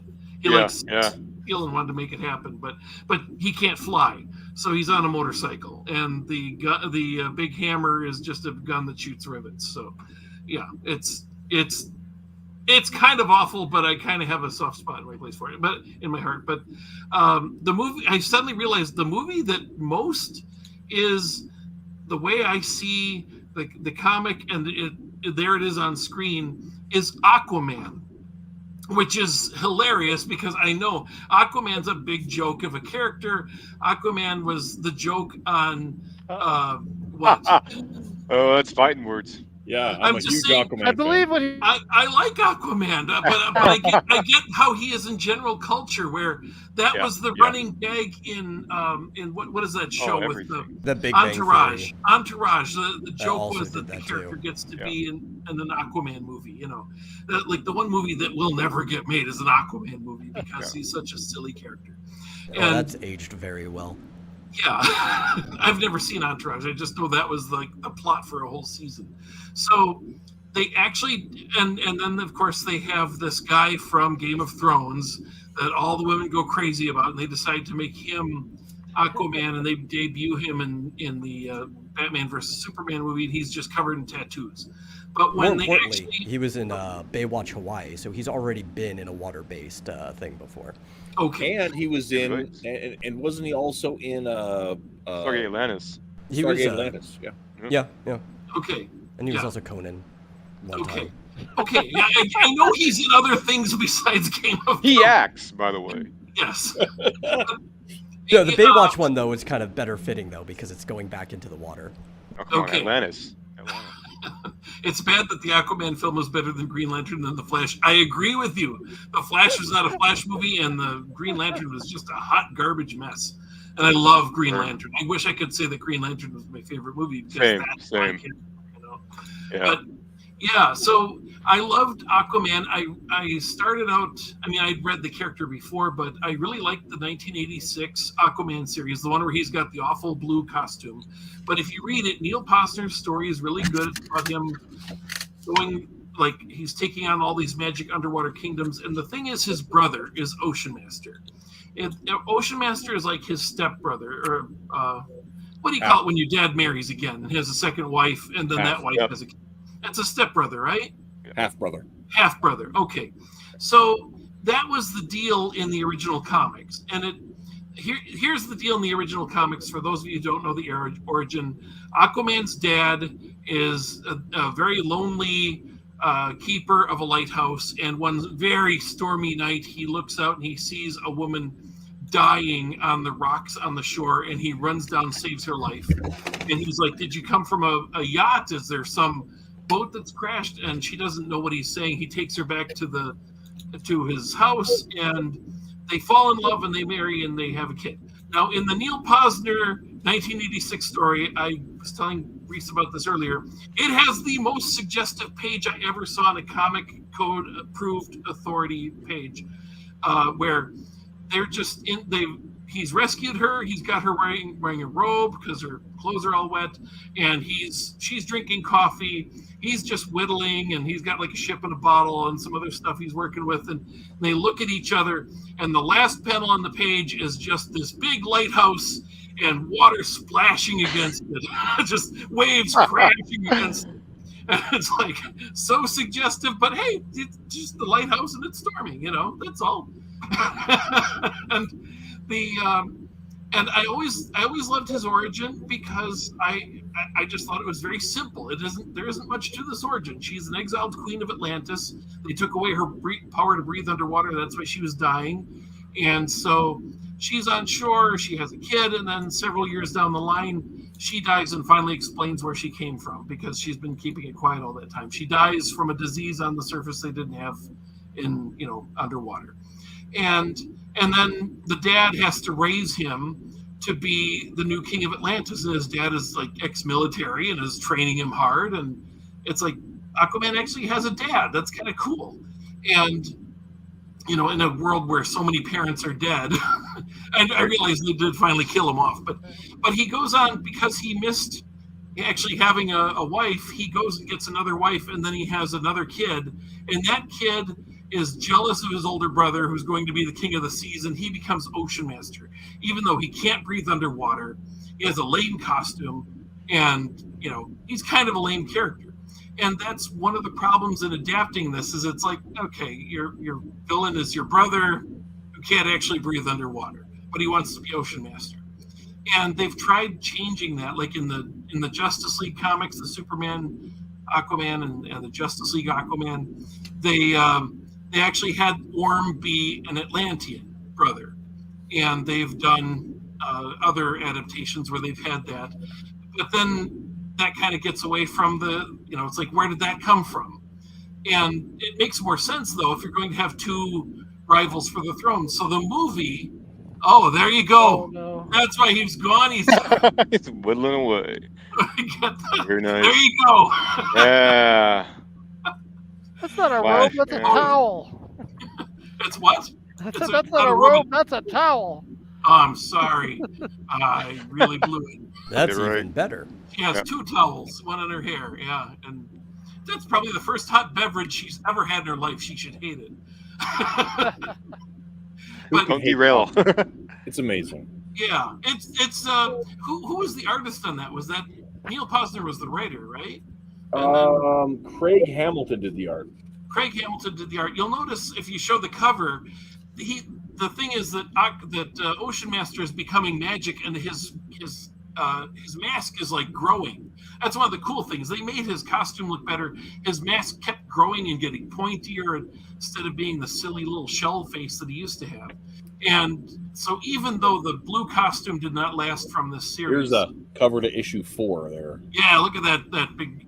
See, that's a creepy villain. They kind of worked on that, and they've been trying to make Ocean Master better. I think in the movie, what they did was they had the Atlanteans come back and grab the mom and take her back to be the mother of an actual Atlantean heir to the throne. So you've got the older brother who's only half Atlantean. You've got a younger brother who's full Atlantean. That's a good plot, and that is what drives this plot. Even though it takes away the mother that he used to know, and but it's a little change. I can live with it because it leaves so much of what is important about it. When Peter David took over Aquaman in the 90s, he took away everything. I mean, his name wasn't even Arthur Curry anymore, really, because he was raised by dolphins, and he's more like a Tarzan than a.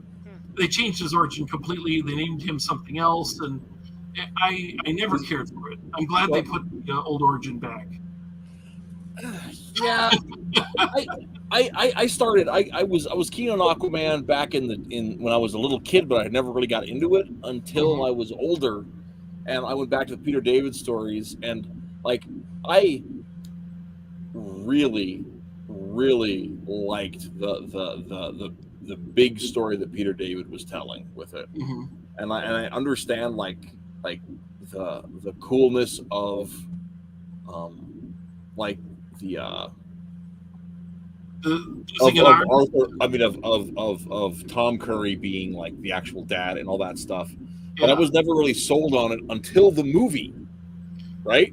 Yeah. And I had some big reservations on the movie because one of the things that like doesn't get talked about a lot is the overall lore that exists within Aquaman as a whole, and this goes all the way back to like the subtext of it.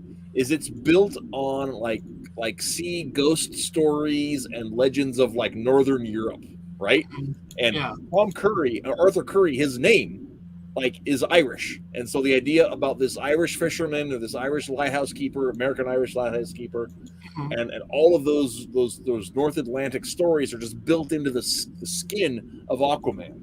And so when Posner, one thing Posner did with the miniseries was that he actually ties Irish legend, the story of Tir na Og, as having it as being a reflection of this ancient magical Atlantean kingdom that is beneath the North Sea. And it's sort of like, okay, this kind of plays into all this kind of stuff, and so I really dug on that aspect of it. And one of the things they did with the movie is they got Jason Momoa, who's half Irish and half Polynesian, right, half Hawaiian, to play Aquaman. But he very much looks like his Hawaiian side. And but I was like, well, that's interesting. Yeah. Well, in what world is Nicole Kidman the mother to Jason Momoa, though? Yeah. Well, that's the thing is they got Nicole Kidman to play his mom, and so I was like, at first I was like, okay, well maybe they've got this guy who's he's dark. He definitely looks Polynesian. He is half Irish. Maybe we're gonna have the Atlanteans be these Polynesian peoples, even though it's the wrong ocean. But I mean, we're dealing with that kind of cultural idea, and then we're gonna have his lighthouse keeper dad still be a Curry, right? Well, they got Morrison, which is an Irish last name, but they got. What did Morrison do? Yeah, well, he's the actor who plays Tom Curry. His last name he's Kiwi, if I remember right, but his last name is Morrison. He has an Irish last name, but he's not Irish. They did such a great job. Like they play off of each other. Momoa and Morrison play off of each other really well in the movie. They have this really dad-son energy that is just great on it, and I really enjoyed it. But that movie is what sold me on the Tom Curry origin, right? Oh, really? Good. Yeah, I mean, like I wasn't really, and like when I heard they're bringing it back in the New 52, like Jeff Johns like obliterated like one of the things that aside from the origin story of Aquaman, the geography and the mythology of Atlantis and of the different cities and of the histories, and even going back to like Arion, Lord of Atlantis, the comics, Peter David kept everything except Aquaman's origin story pretty well intact, and he just changed that one big thing in it. Yeah. And so I felt like there was a lot of respect at it. Well, Jeff Johns replaced the origin story largely and then destroyed everything else. Right? All of the history, all of the deluge, all of the geography, everything. They wiped it all clean. So like I really have a hard time enjoying John's run on Aquaman, even though everyone's like, it's really great. And I'm like, it's not bad, but I can relate. As a blonde man of Irish descent, I can be pretty perturbed by this at times. Well, the thing is, I like that he's, first Jeff Johns brought back like his dad was still alive. And I thought that was really cool. And I didn't like that he was like a Superman level character now. Bullets bouncing off him and he's throwing cars around, But I like cars around. I know. I'm just saying they're really playing it up, Yeah. And but I did like that his dad was still alive, and like I said, that was something Aquaman as a character I had wanted to write if I ever. It was like, because when you go pitch for DC, you're not going to get Batman, and it's like, well, if I did get Aquaman, you know what I would do with him? I would have him talk a little more northeastern, and throw in Wicked every now and then. It's a Wicked nor'easter coming in, It's just, stuff like that. It's like, because he's raised there. He was there for 18 years or however long, I just thought it'd be, something to give him a little character besides he is kind of a bland character. Can you imagine if all of Aquaman actually happened in like the Great Lakes? They're big enough. How that would work. But when you talked about the Tierra del Og, you notice that all of that Atlantis having like 12 cities is part of that movie. And it's like there's a lot of things that were brought in for that, and I did like what they did with Black Manta, who is one of my just the all-time favorite costumes. I mean, he was just great, even on Super Friends. It's like, that guy, I like that guy. That's a great costume. But I thought they came up with a cool origin for him that tied in with the movie well. I didn't really like the thing about him killing that Aquaman kills his dad. But you know what? That ties in with Jeff Johns' latest revamp of the origin for not the new 52, but the new era afterward. It's like each of them kills the other's dad. Black Manta kills his dad, and he kills Black Manta's dad. I didn't like that at all, but it's Jeff Johns' story, and so of course, I've seen how much of the DCEU is based on what Jeff Johns did, not what came on before. It's like, and that's been an irritating. The more I figure that out, the more I hate it. It's like, this is because Jeff Johns did that. That's why Shazam is the way it is. It's it's all Jeff Johns. It's not based off Frank Miller anymore. What isn't based on Frank? Because Batman's always based off Frank Miller for the most part. But I like the Aquaman movie. It even had some new elements like those deep creatures and things like that. But the cool thing is that he puts on the golden armor, and it's like it works on screen. They made a few adjustments here and there. What I thought would have been great at the end of the Flash movie, they do a stupid thing where he's like, at the end of the Flash movie, Flash comes out hanging around with Aquaman, and Aquaman falls over in a puddle, and he's like, well, he's not going to drown in the puddle, and leaves it there. And that's stupid. I thought what would have been funny is after all these things where he's changing things, they come out, and Jason Momoa has no beard, and his hair is bleach blonde, just like the original character. Golden I'd actually blonde. like that. That would be so funny. And otherwise, he's the same guy, but. Well, and I thought Momoa did a really good job in the role. I actually have a video on my channel in defense of the Aquabra, because there were a lot of people that are like, "No, that's not like Aquaman," and I'm like, "Dude, you need to go read more Aquaman, because like Aquaman has always been like a man of the people, and like he's given up the throne of Poseidonis because it's Atlantis is the continent. People, the city was Poseidonis. Anyway, he's been given up the throne to Poseidonis. Atlantis was an empire. Well, yeah. Wait a minute. I was reading this recently. Yeah. Supposedly, Atlantis is supposed to mean city of Atlas. There was in mythology, it's been both, but Yeah. mostly But I mean, it is in the a DC canon, empire. before the New 52, Atlantis was the name of the continent, Okay. and the ancient, the pre-sinking capital was the city of the Golden Gate. Okay. And 2 cities survived the sinking of the Golden Gate, which were Poseidonis and Tritonis. And Tritonis is where Lori Lamaris, Clark Kent's college girlfriend, was from there. That's how they reconciled that. Yep. And Tritonis and Poseidonis is where Aquaman's mom was from. So Tritonis is where the fish people live, and the 2 legs live in Poseidonis. That's how it works, people. Anyway, There's something interesting I noticed because I know almost nothing about Aquaman, and I've only seen one clip. Come back. Yeah, I've only seen one clip of the movie, but that one clip was very interesting to me because the fact that they bring in the Kraken at the end, when Aquaman is often being made fun of for his power set, usually the one thing people most make fun of is his ability to talk to sea creatures because they say it's completely useless. And so I find it interesting that we end up with his ability to talk to and control not only the, quite possibly the biggest sea monster in Hollywood history, but also definitely the most based off of Pacific Rim sea monster in history. That's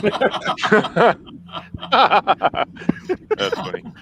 Aquaman, I tried reading the old Aquaman, like from the Silver Age, where every issue he has a sawfish friend and an octopus friend and an electric eel friend, and he uses them every time. And it's just ridiculous. But the Aquaman of the 70s was, those stories were really serious. Even to the point of his son being killed by Black Manta, which is, you just don't do that in a comic book. But his, there's some very serious.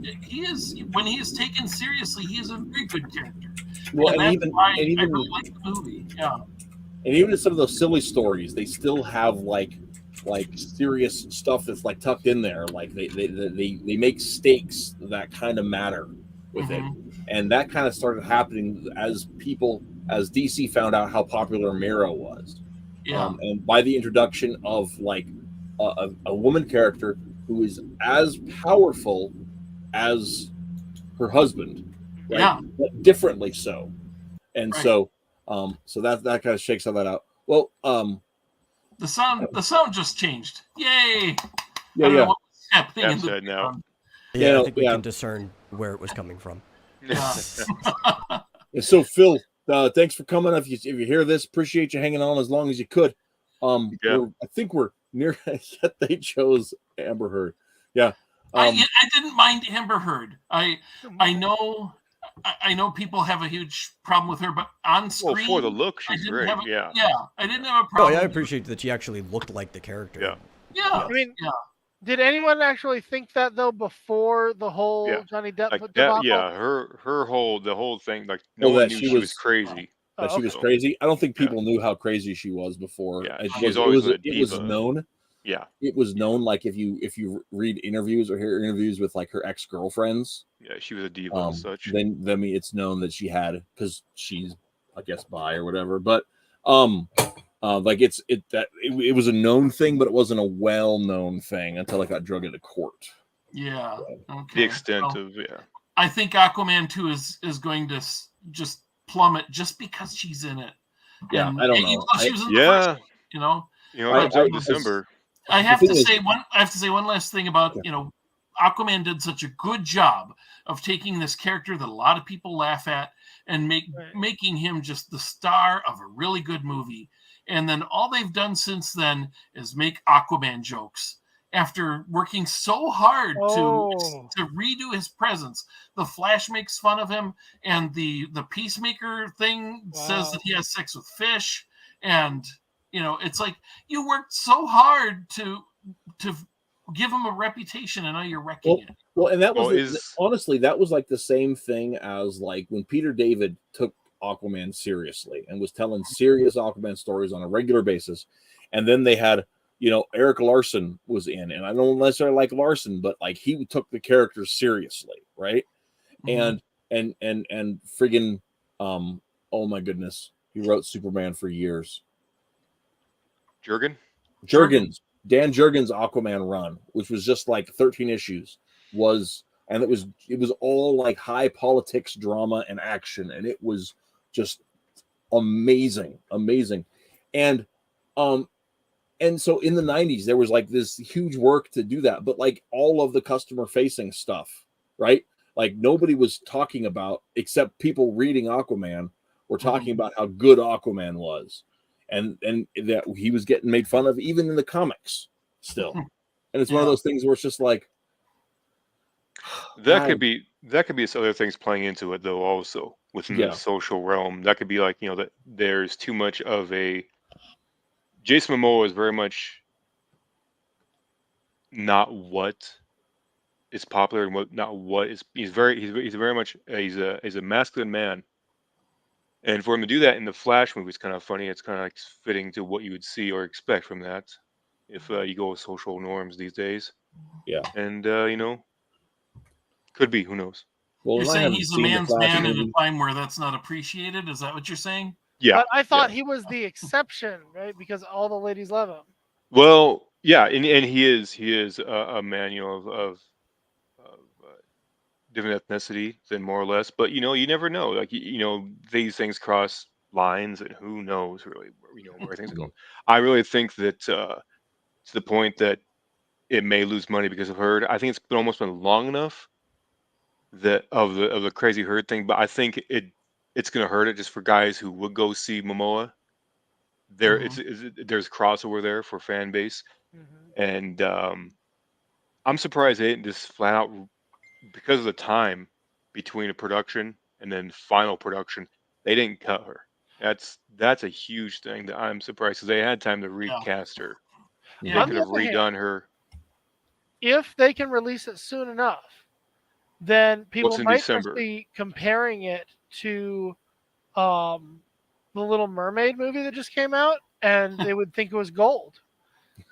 No matter what happens. Those aren't the same market, man. It's very, very different market. I mean, I like the optimism. Fish women, so I like the optimism, but unfortunately, it's just. Come on, the memes are going to exist. Oh, for sure, they should exist. Do you think they'll cut off his hand in the second movie? Because they did that in the 90s, and a lot of people really liked it. Well, that is actually from the comics. Harpoon hand. Yeah. Harpoon hand was awesome. I only ever knew that from the animated series, and I always wondered about that. Yeah, the animated series took a bad story where it was just an exercise of how Aquaman can't control fish when they're hungry. He can't control the piranha that they shove his hand into, and they eat everything down to the bone. And it's kind of stupid. There was no reason for it except the shock. The cartoon gave him a wonderful story where he sacrifices his hand to save his son. And it was like just a wonderful story. That's why it was great.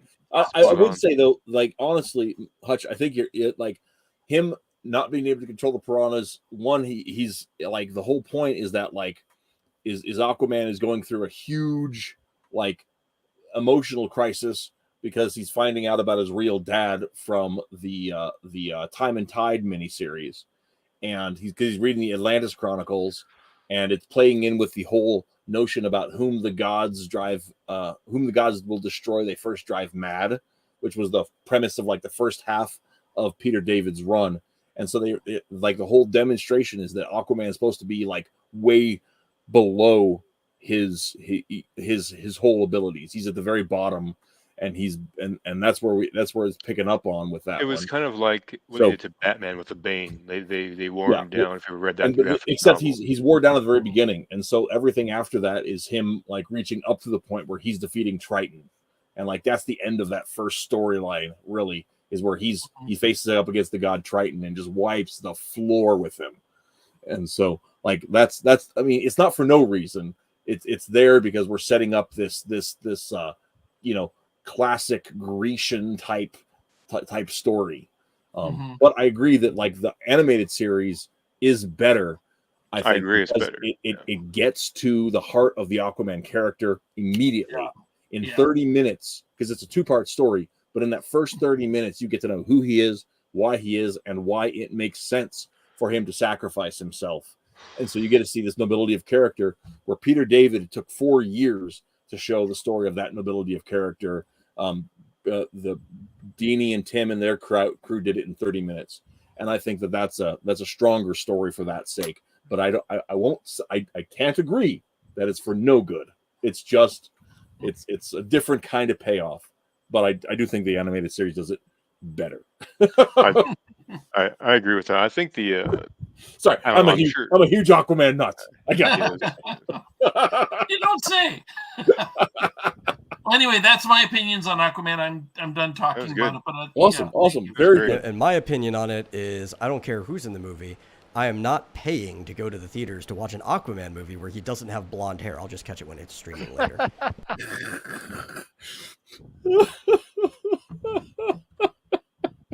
What about blonde reddish? Come on. This version of him is starting to conjure up more Jason Momoa than classic. Yeah. Is his hair not as light? Because in the first one, they did it pretty light. In the first one, it was still very Polynesian light. Maybe he'll unlock his inner power and go like Super Saiyan. There you go. That'd be awesome. That would be amazing. I would watch that. Okay, so we're wrapping up. We're getting close here to the final movie about the Metal's favorite comic book movie. Oh yeah. Which also not my absolute favorite comic, but it's pretty close up there. So it's fitting that it's also my favorite comic book movie, and that is Scott Pilgrim versus the World. Totally only based off of the second volume and not trying to cram all 6 200-page volumes into a single movie. But no, it's all of them for some reason. But I love Scott Pilgrim. Great movie. Could be much better. I have a lot of complaints about it, but I've also seen it like 30 plus times, so my complaints can't be that valid. In fact, you could probably tell how much I love Scott Pilgrim. I also have the collector's edition from Limited Run Game box set behind me with a map of the in-game version of Toronto. And I used to have all 6 volumes of the books, and one was holographic, but those disappeared in one of my moves, and I'll never see them again. But yeah. Anyway, if you don't know Scott Pilgrim, which would be a shocker if by this point that you have no idea. Who? Scott Pilgrim. Scott is a loser. It's a failure to launch story, basically, coming to age too late. And Scott Pilgrim is a loser, mid-20s, living in a house with his bandmates, because he's not actually living with them. He goes to a house to practice with bandmates. He's living with his best friend, who's gay, and they share a bed together. And he barely even helps afford rent. Not because they're gay, but because they're that poor. Yeah. Yes, that's how poor they are. Yeah. Sometimes he's in the bed when his best friend's boyfriend is over, who's also named Scott, at least the first one. They call him Other Scott. Very confusing story. Anyway, so it's a failure to launch story. He's in a band. They're doing band things. And at first, he's dating a high schooler, 17-year-old from a Catholic school, which is part of the drama, because in the middle of him kind of play dating with this girl, another girl walks into his life and through his head via subspace highway. He sees her in her dreams, and he falls madly in love with her.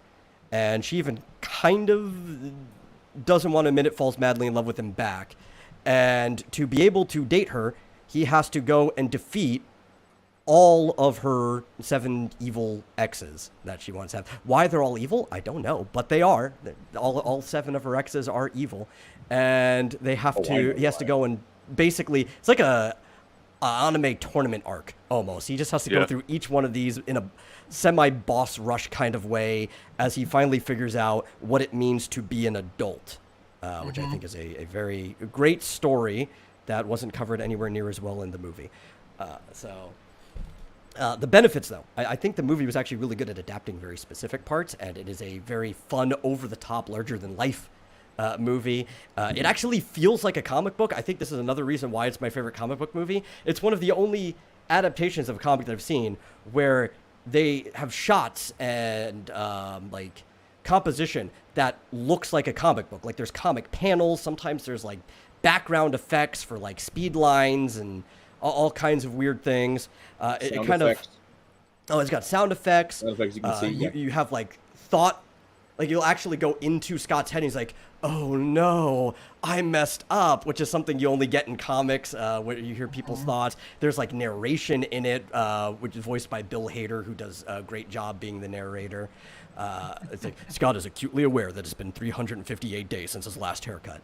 It's so many great little things that are just comic-y, but it also keeps all of the video game-ness that was in the comic over. So that's like a double adaptation thing, because it was in the other thing and they kept it in this one, but they didn't just make it feel like it was a comic adaptation of a video game. They just straight up went straight to how a video game thing should be adapted in a movie. And it's like this weird meta multi-layered story. And from a visual and composition perspective, it was done perfectly. So my complaints of how the story was adapted aside. Was it a Seinfeld reference in there? There was a Seinfeld reference. Yeah. Which one? Where I'm trying to remember how when it goes. he comes in and he says, guess who got to first base? And he didn't actually get to first base. He plays the it's bass not line. actually a bass line. It's synthesized, but everybody thinks it's a bass line. Oh yeah. From Seinfeld, yeah. Yeah. And I just recently rewatched Scott Pilgrim, which sent me on. I showed it to my kids, and because my kids are grown now, I was like, okay, there's a little bit of suggestive stuff in here. You guys want to see this? And they're like, sure, whatever.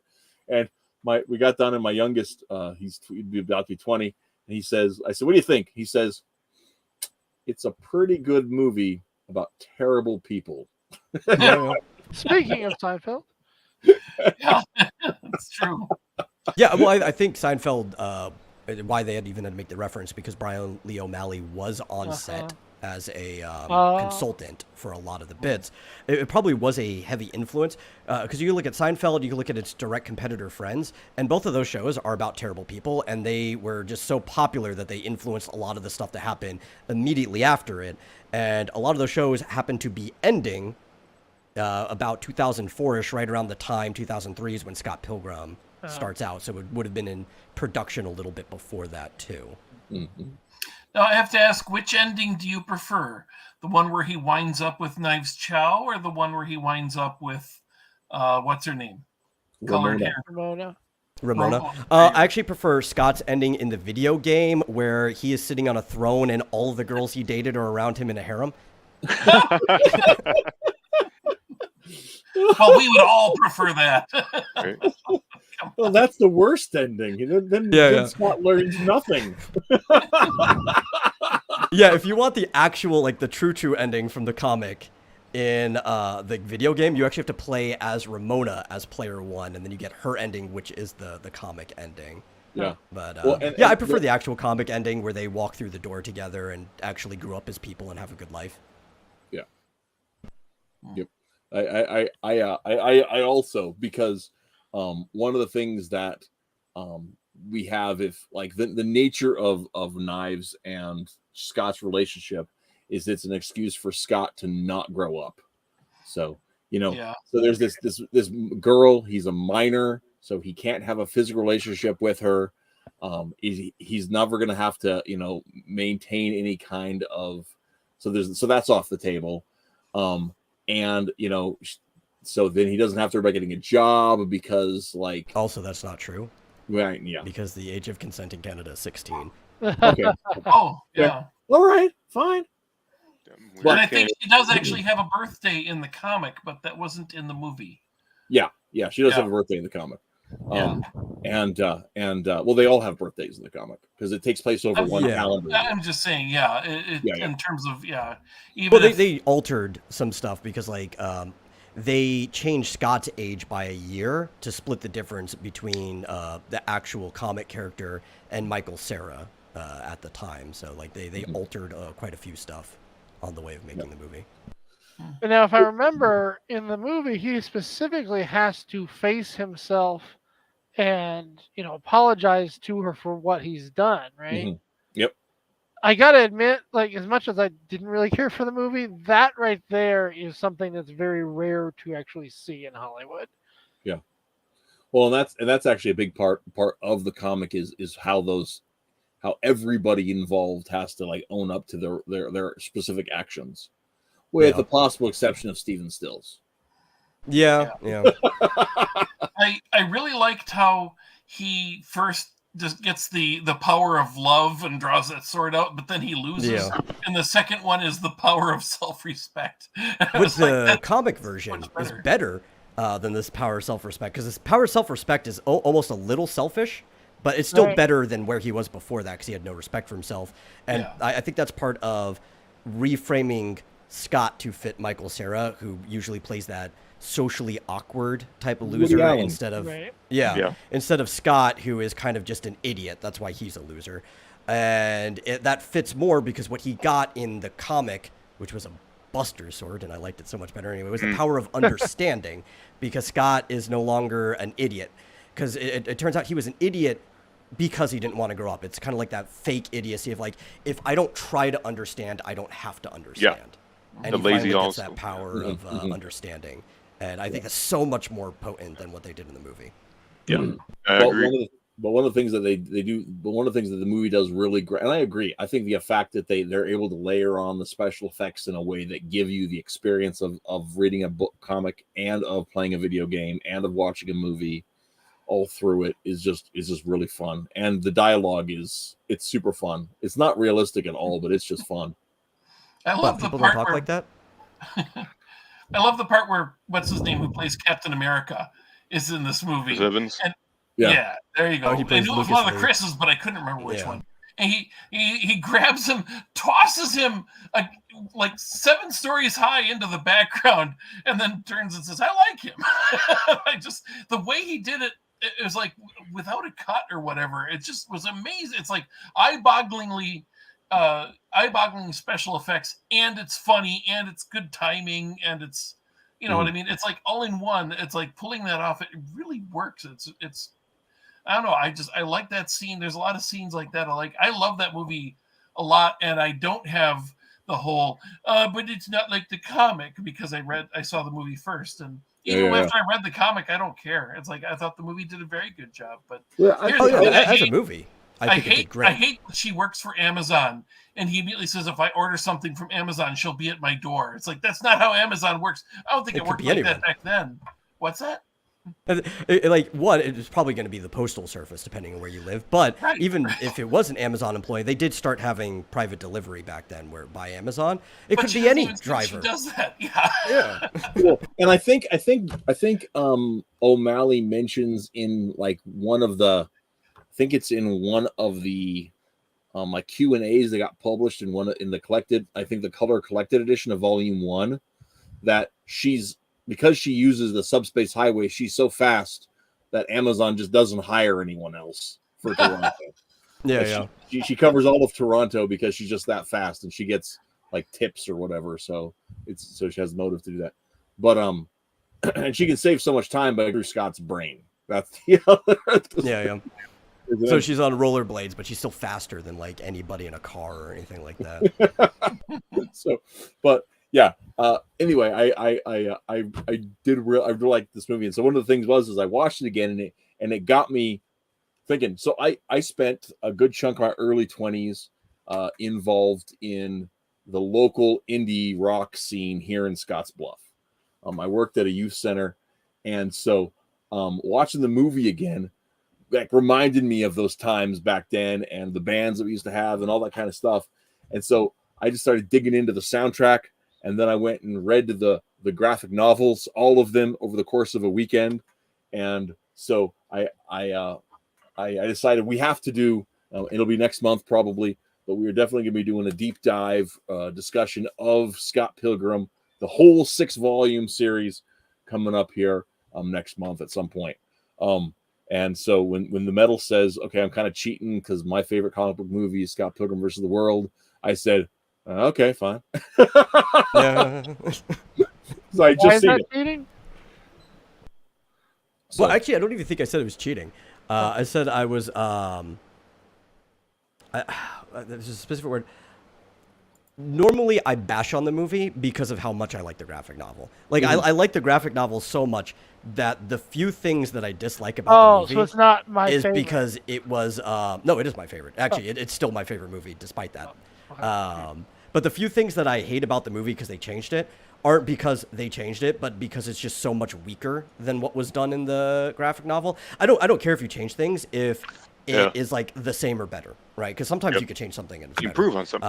Right. And there's some things that were like just inferior that they changed. But despite these very important things that were changed that are inferior, I still like the movie, and that's what I was saying. It's like I'm kind of going to be a Scott Pilgrim apologist now, because I've bashed some of the things I hate about the movie so much, even on the show on different panels before. But I love it. It's a great movie. yeah, it's super fun. It's way more fun than it ought to be. I'll tell you that much. Was anyone else weirded out at the concept of Captain America playing this jerk who gets destroyed on a No, because if anything, I loved it's the it. first time he played a character that's actually like himself. Yeah, well, that's actually how he played a lot of. And it was before Captain America. Yeah. So he I know, was but I on had- Storm, and I saw him in that. And then he was in The Losers, and I saw him in that. And then he was in this, and I saw him in that. Another team And movie. then I saw Captain America. And when I first cast for Captain America, I wasn't sure he could pull off Captain America, because I'd always seen him as playing these assholes. And so I was like, man, can that guy even be Captain America? Yeah. I mean, he Yeah, looks he's a like good actor. Captain America. See, when I watched Captain America, I didn't realize yet that I'd already seen him as both Human Torch and Two Guys and a Girl. Two guys and a girl in a pizza parlor. Is that not him? No, I don't that's know. I've that's never Ryan seen that. Reynolds. No, who's the That's- other guy though? I thought That's that was not him. Chris Evans. I can't remember the other guy, but he. Who am I thinking of then? I'm sorry. I'm laughing because of the how it should have ended version of the Captain America episode where the cylinder opens man. and he's the Human Torch. He's like, no, Yeah, not yet. yeah. Izzy's are great. Izzy's are class. Yeah. But one of the cool things about this movie too is that there was so many people who were big at that time, but a lot of them had been in either comic book or superhero related stuff prior to this, right? Mm-hmm. So like again, Lucas Lee was Chris Evans. You also have Brandon Routh as Todd Ingram, so you have like a Superman running around there. What's her name? May.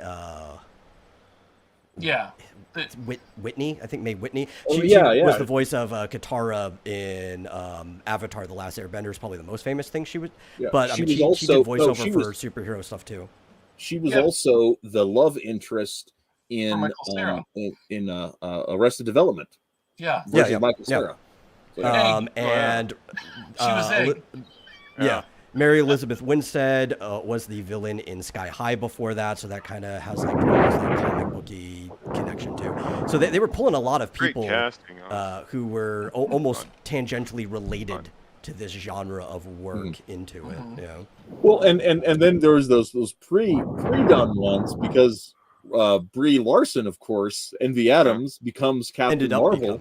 And I had not realized that was Brie Larson. And I was listening. Here's the thing: is even watching it again, I didn't realize it was Brie Larson, but it was listening to the soundtrack because she does her the cover of Black Sheep by Metro. Cover of Black Sheep, which I love that song, like unironically. Like I really like that song. Oh, I do too. It's on my playlist. And her version is actually better than the original, and I was just like. The singer of Metro said the same thing too. Yeah. Like she even admits that this is a better version. Well, and it's crazy because like I mean the gal her is not bad at all. Metric's version isn't bad, and they still did the instrumentation on it on the other one. But Brie Larson just does something. She just nails it. I didn't know she could sing at all. So I'm just thinking, I'm listening to this and I'm kind of reading the liner notes and, you know, off of the YouTube music app. And I'm just like, man, how is this so good? And wait a second, that's Brie Larson? How did I miss she actually that? has the capacity to act. It's just that she never does after that. Well, how much is that directing? Because like yeah, well, there's a lot, yeah, production. You know, in Kong Skull Island, her performance was yeah, good. I did like Skull Island. She was pretty good in that one too. I mean, I hear she was a real bitch to everybody on set, but the performance is good. Yeah. And man, she's got some pipes. Yeah, I haven't heard. You know, I'm sure I've heard it. I just don't remember. I have to look it up now. Maybe. Yeah. You'll have to look it up. It's good. It's surprisingly. Well, that's good. like I am really, really excited for the animated series that is coming out because you're actually going to get to spend the time in each of the stories since it's going to be a series. O'Malley is writing the script himself, so it'll probably be a little bit closer, though I do suspect a lot of the personality changes that were made will stay the same because the same actors are going to be voicing the characters that they played in the movie. But there were some things where, like, we should have seen Brie Larson again because in the finale, Envy Adams shows back up. She's performing during the fight with Gideon. She's got like that skimpy pop star outfit on and stuff. So we're actually going to get more of the characters as we're supposed to in the animated series. So I'm super excited. Yep. Whenever it finally comes out. Yeah, that's pretty exciting. Pretty exciting. I mean, I don't know that I'll watch it, but I think has potential to really be something. So one of the things that I found, and this is my one huge complaint with the movie as far as related to the comic book, is they really missed out on, and part of it's the truncation, part of it's the Michael Cera of it all. But Scott in the comic, he wants to be good. He's just lazy and stupid. And so he fails all the time. But like his motivating factor is to be decent. And that does not come across in the film at all. Well, I think it wouldn't even necessarily just lazy and stupid, right? Because I think both of those stem from the fact that he doesn't want to be an adult, right? Like not wanting to be adult makes him be lazy and stupid. Yeah. I think that's the core conflict. Is that he wants to be good, but he doesn't want to be an adult, and then he has to find out that, well, dude, because you're not a kid anymore, you have to be an adult to be good. Yep, definitely. Anyway. We'll talk more about that next month. So, guys, get out there, get to your libraries, go read Scott Pilgrim, the whole thing, 6 volumes. It's a fast read. It's hard to pick up. It's 200 pages per volume, but you don't even realize that it's 200 pages per volume. As you're I didn't even realize how big they were. I just know it just. Yeah, they're written to be like tankobon, so they're like the length of like a manga volume, but it's like 1,200 pages went by like nothing. Yeah. Unlike the other big book I read that same weekend, Blankets. But apparently, I can't say bad things about Blankets. Anyway, so that's the show for the day, guys. And we are going to be calling it. Colin says good night, and good night to all of you out the internet land. Next week's show has not been determined. We might pull out and Ask Me Anything again. That was fun last time. I think it'd be fun to do again. And then the week after that, more Superman. Issue 3 of the new Dawn of DC series will be on for discussion in 2 weeks. So be ready, people. And then after that, I'm not sure. We got to figure out when we're doing Scott Pilgrim. At some point, we're going to be going deep into romance comics. But that's going to take some research before we have it all ready to go. So, yeah, that's the story. Before we go, does anybody on the panel have anything they want to talk about? Sell, pitch, shill, whatever. Hutch, I see you nodding your head. Let's hear it, man. My channel right here, You Lousy Kids, is my YouTube channel, and I stream almost every day. I missed today because of my big work thing. Tomorrow I got a sort of work thing, so my time is different. But I just landed in I play Zelda for 2 hours every day. So if anybody likes watching, live streams of playing Zelda, I just landed in a sky island where you can't see 2 feet in front of you and there's lightning everywhere and it's scary. So I have no idea what's going to happen. That's tomorrow. I'm going to do 8 to 10 tomorrow, just because of the odd times because of my work schedule. But And that's Is the that- Central Time, yes? that is Central Time. Yes, I usually stream 4 to 6 every day, unless there's something comes up like this. So, thank you. Hutch, do you do anything like other comic related, or just more streaming and? Well, I do want to do more video reviews and movie reviews and things like that. I did a review of The Flash that is up. It's pretty lousy because my editing skills are not good. It took forever. And it's pretty amateurish, but it was just me voicing my opinion for 50 minutes, which I cut down to 40 minutes. So sometimes that's the best, honestly. It's just Oh yeah, because it feels more authentic. Like that's just genuine internet stuff. People love that aesthetic. People know. Yeah, it's like if this guy can't edit his own stuff, he's coming from the heart. I would like to speak from the heart and be able to edit my own stuff. But Hey, I'm getting better. Yeah. That's the word on anybody. Everything's a work in progress. Yeah. Yeah. I don't know, man. It's like all those indie bands, they sound great when they're recording their own stuff, but then all this like high production value comes in, and then things don't sound as good because you just don't have that raw energy that they use on their own equipment. Yep. Yeah. So Cartoonicus mentioned you were working on a comic last evening. Is that something that's going to be out there for public consumption soon? Oh, that was just on Super School. Oh, yes. Really late doing it. I will post a link to my spread shop again. And I got a link right there. It's not a link. It's just words. So get yourself your pen and paper and write that out. And you can check actually pimped Super School on another stream I was on, I think on Sunday. What? Because we were talking about when comics went bad, and then I brought up the thing that Twitless always said. I quoted him on it about like 9/11 ruined comics, and because I quoted Twitless, I'm like, oh, but he also writes comics, so you can go and check out his thing here, and I dropped it in the chat. So hopefully you guys got like some views or something from that. I don't know. But, so I will go ahead and say that idealcomics.net is back up as of yesterday. So we got that going where things are a little in flux with how that's going to shake up. Yeah. Well, it might disappear again only to reappear, and there's a whole thing with all that. But you can check out idealcomics.net and forceofgoodandevil.net are available to read the old archives. The new manga-sized formatted pages are being dropped a little bit at a time on Global Comics. We just dropped 4 more of the story I'm Waiting for Moles. So you can go check that out. Chapter 7 of Forces of Good and Evil up there. And I'm still working on getting the next senior year page done. My real life has been, heck, I had to replace my chunks out of my water heater last weekend. That's better than chunks out of something else, buddy. Yeah. Well, it was the valve, and it doesn't matter. I fixed it. It works. I have hot water. Fair enough. You didn't come to here to talk about fixing my house. Are you sure? Well, maybe I need a new stream. Repairs with Matthew. Yeah. Patch it up with comic books. You can find me at Vanton, just mostly anywhere on my socials. Instagram is Vanton. I am the Vanton Project on Twitter, and I do you're stream back on Twitter. Awesome. Yeah, I am. I'm back.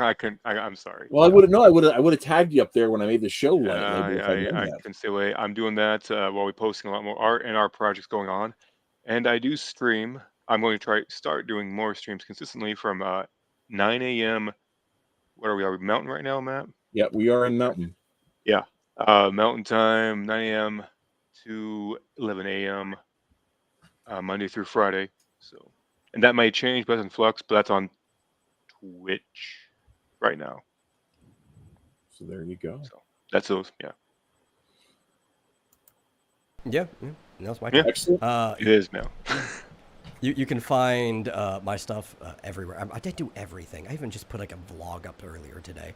But what? Comic related, you can find my stuff at xdynamischaos.com. And if you happen to like Scott Pilgrim, since we were talking about it, I would redirect you to read On Tour with Mitch and Sandy, which is a Scott Pilgrim-like comic about 2 sisters that have a garage band that end up blowing up. and the industry doesn't like how successful they are, so they keep sending their top talent out to take them out, including you can go straight into a fight where they fight a parody band of the Backstreet Boys called the Alley Adolescents in a back street. It's right there. It's kind of, I would say it's Scott Pilgrim meets Hi Puffy Yami Yumi show from Cartoon Network. It's really fun. That's great. And, you should go check it out. Cool. Well, that sounds like a show. Until next time, get out there. Listen. Hey, you. Just like the wolf said earlier, go out there and read some comics. We'll catch you next week. Engage.